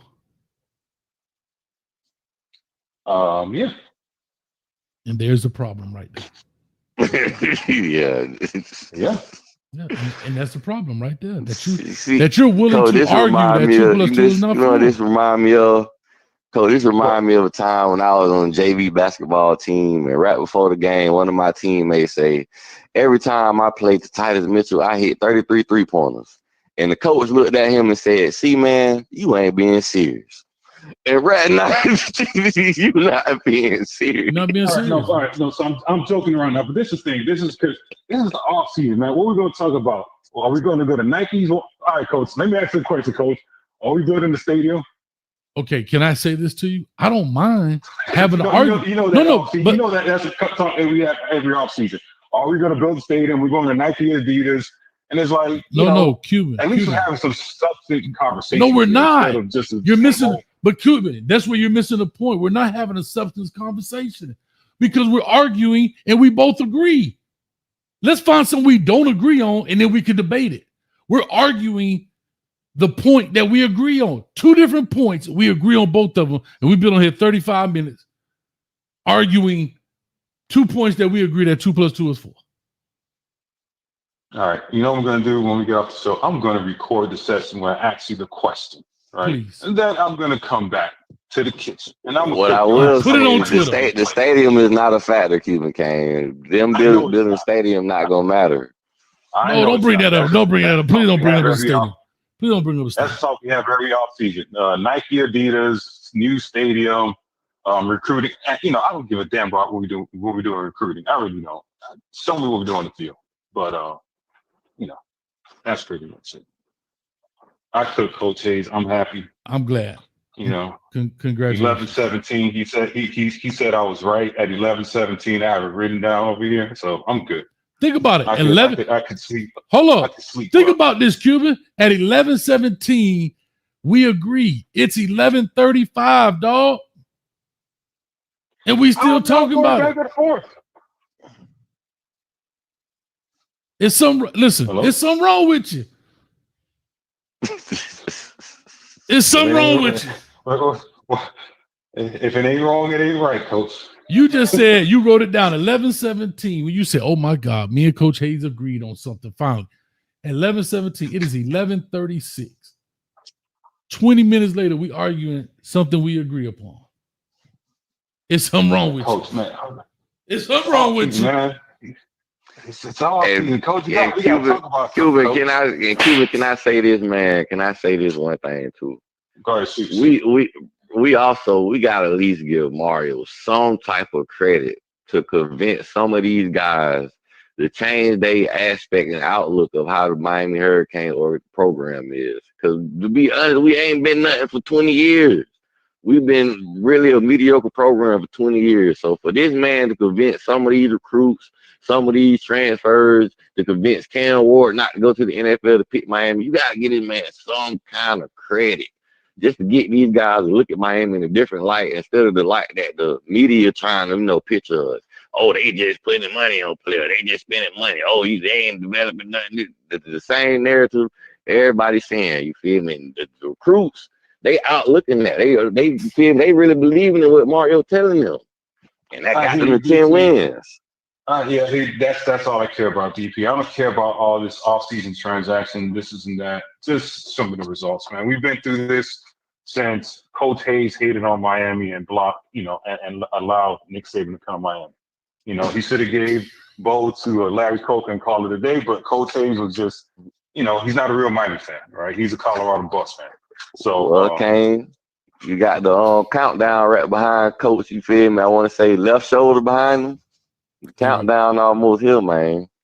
Last thing before you hang the phone on me, Coach. For you Colorado Bucks fans, when Coach Hayes asks you, when was the last time he hated on anybody, so on and so forth, he did it today.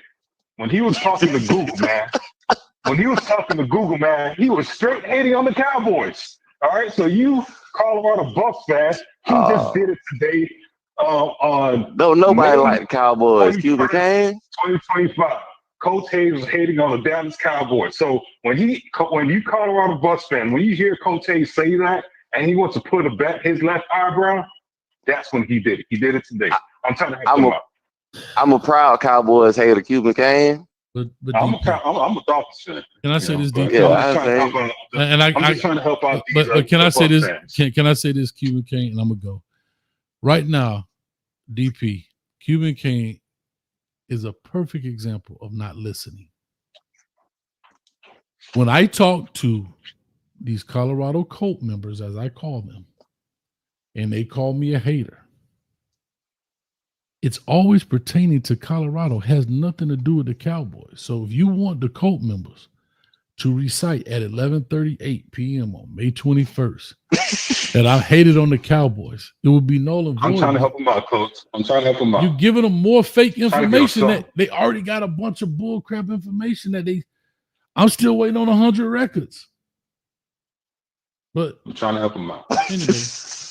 Trying to help them out some way, shape, or form. Because a lot of people owe you money. That goes to show you. Hold up, but that goes to show you I'm not going to even allow you to feed the Colt members some bull crap.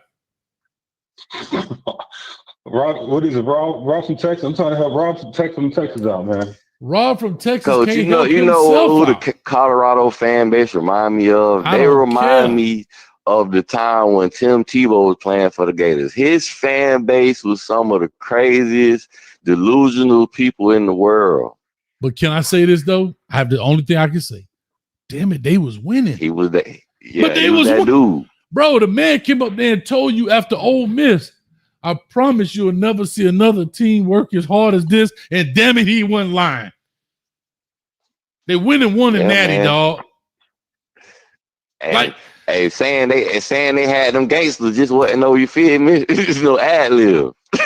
Bro, the man said it and he walked it and they did it. I can't be, as much as I hate the Gators, I can't be mad at a dude that took that loss to Ole Miss and said, I'm sorry.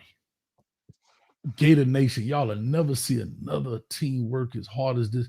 And bro, and walked out there, and you know how many people would have been scared to do that because the likelihood of them failing at that promise is so high that they don't want to come back later and people laugh at you.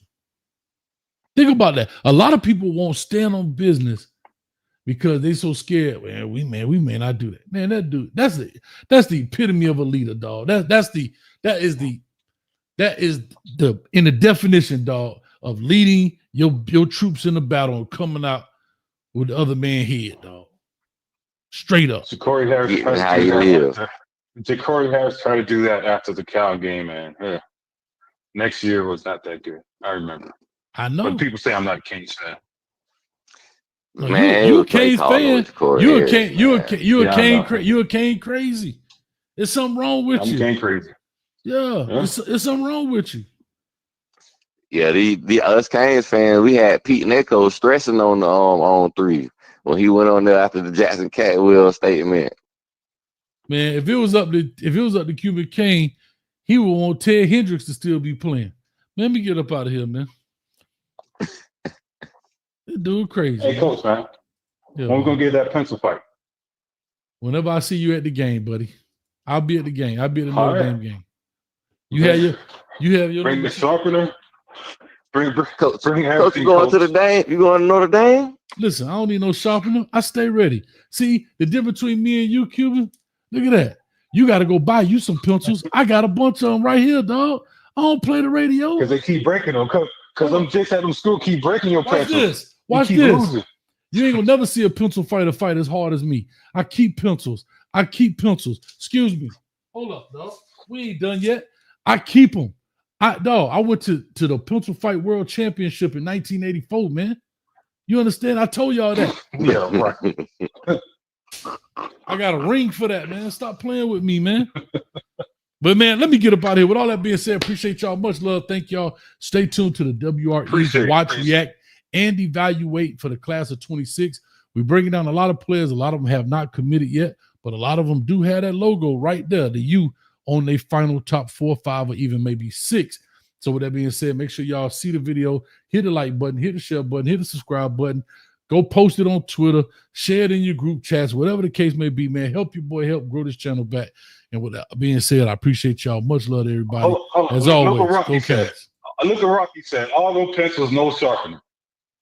I was about to say, Coach, your students don't have no excuse not to have a pencil, dog. Yeah, they do, because I took all of them. See, this is the part y'all be missing. This is the part y'all be missing. What grown man also 100 number 2 pencils? What is this, man? No, turn the camera back off. That's true. This is a whole lot. I want all your number 2 pencils right now. You know why I got the number 2 pencil? Huh? Because I feel people full of lead. I don't play no games.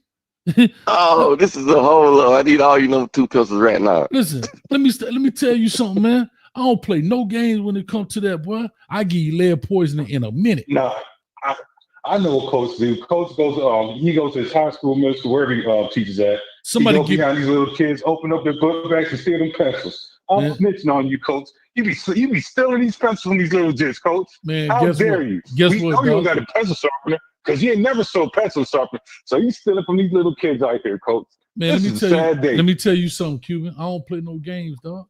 Homeboy, put your hands up and put the pencils down. We ain't playing no game. Let me get all those. Matter of fact, keep the rubber band on it. Get up out of here, man. We ain't playing no game. Hey, we out here, y'all. Peace.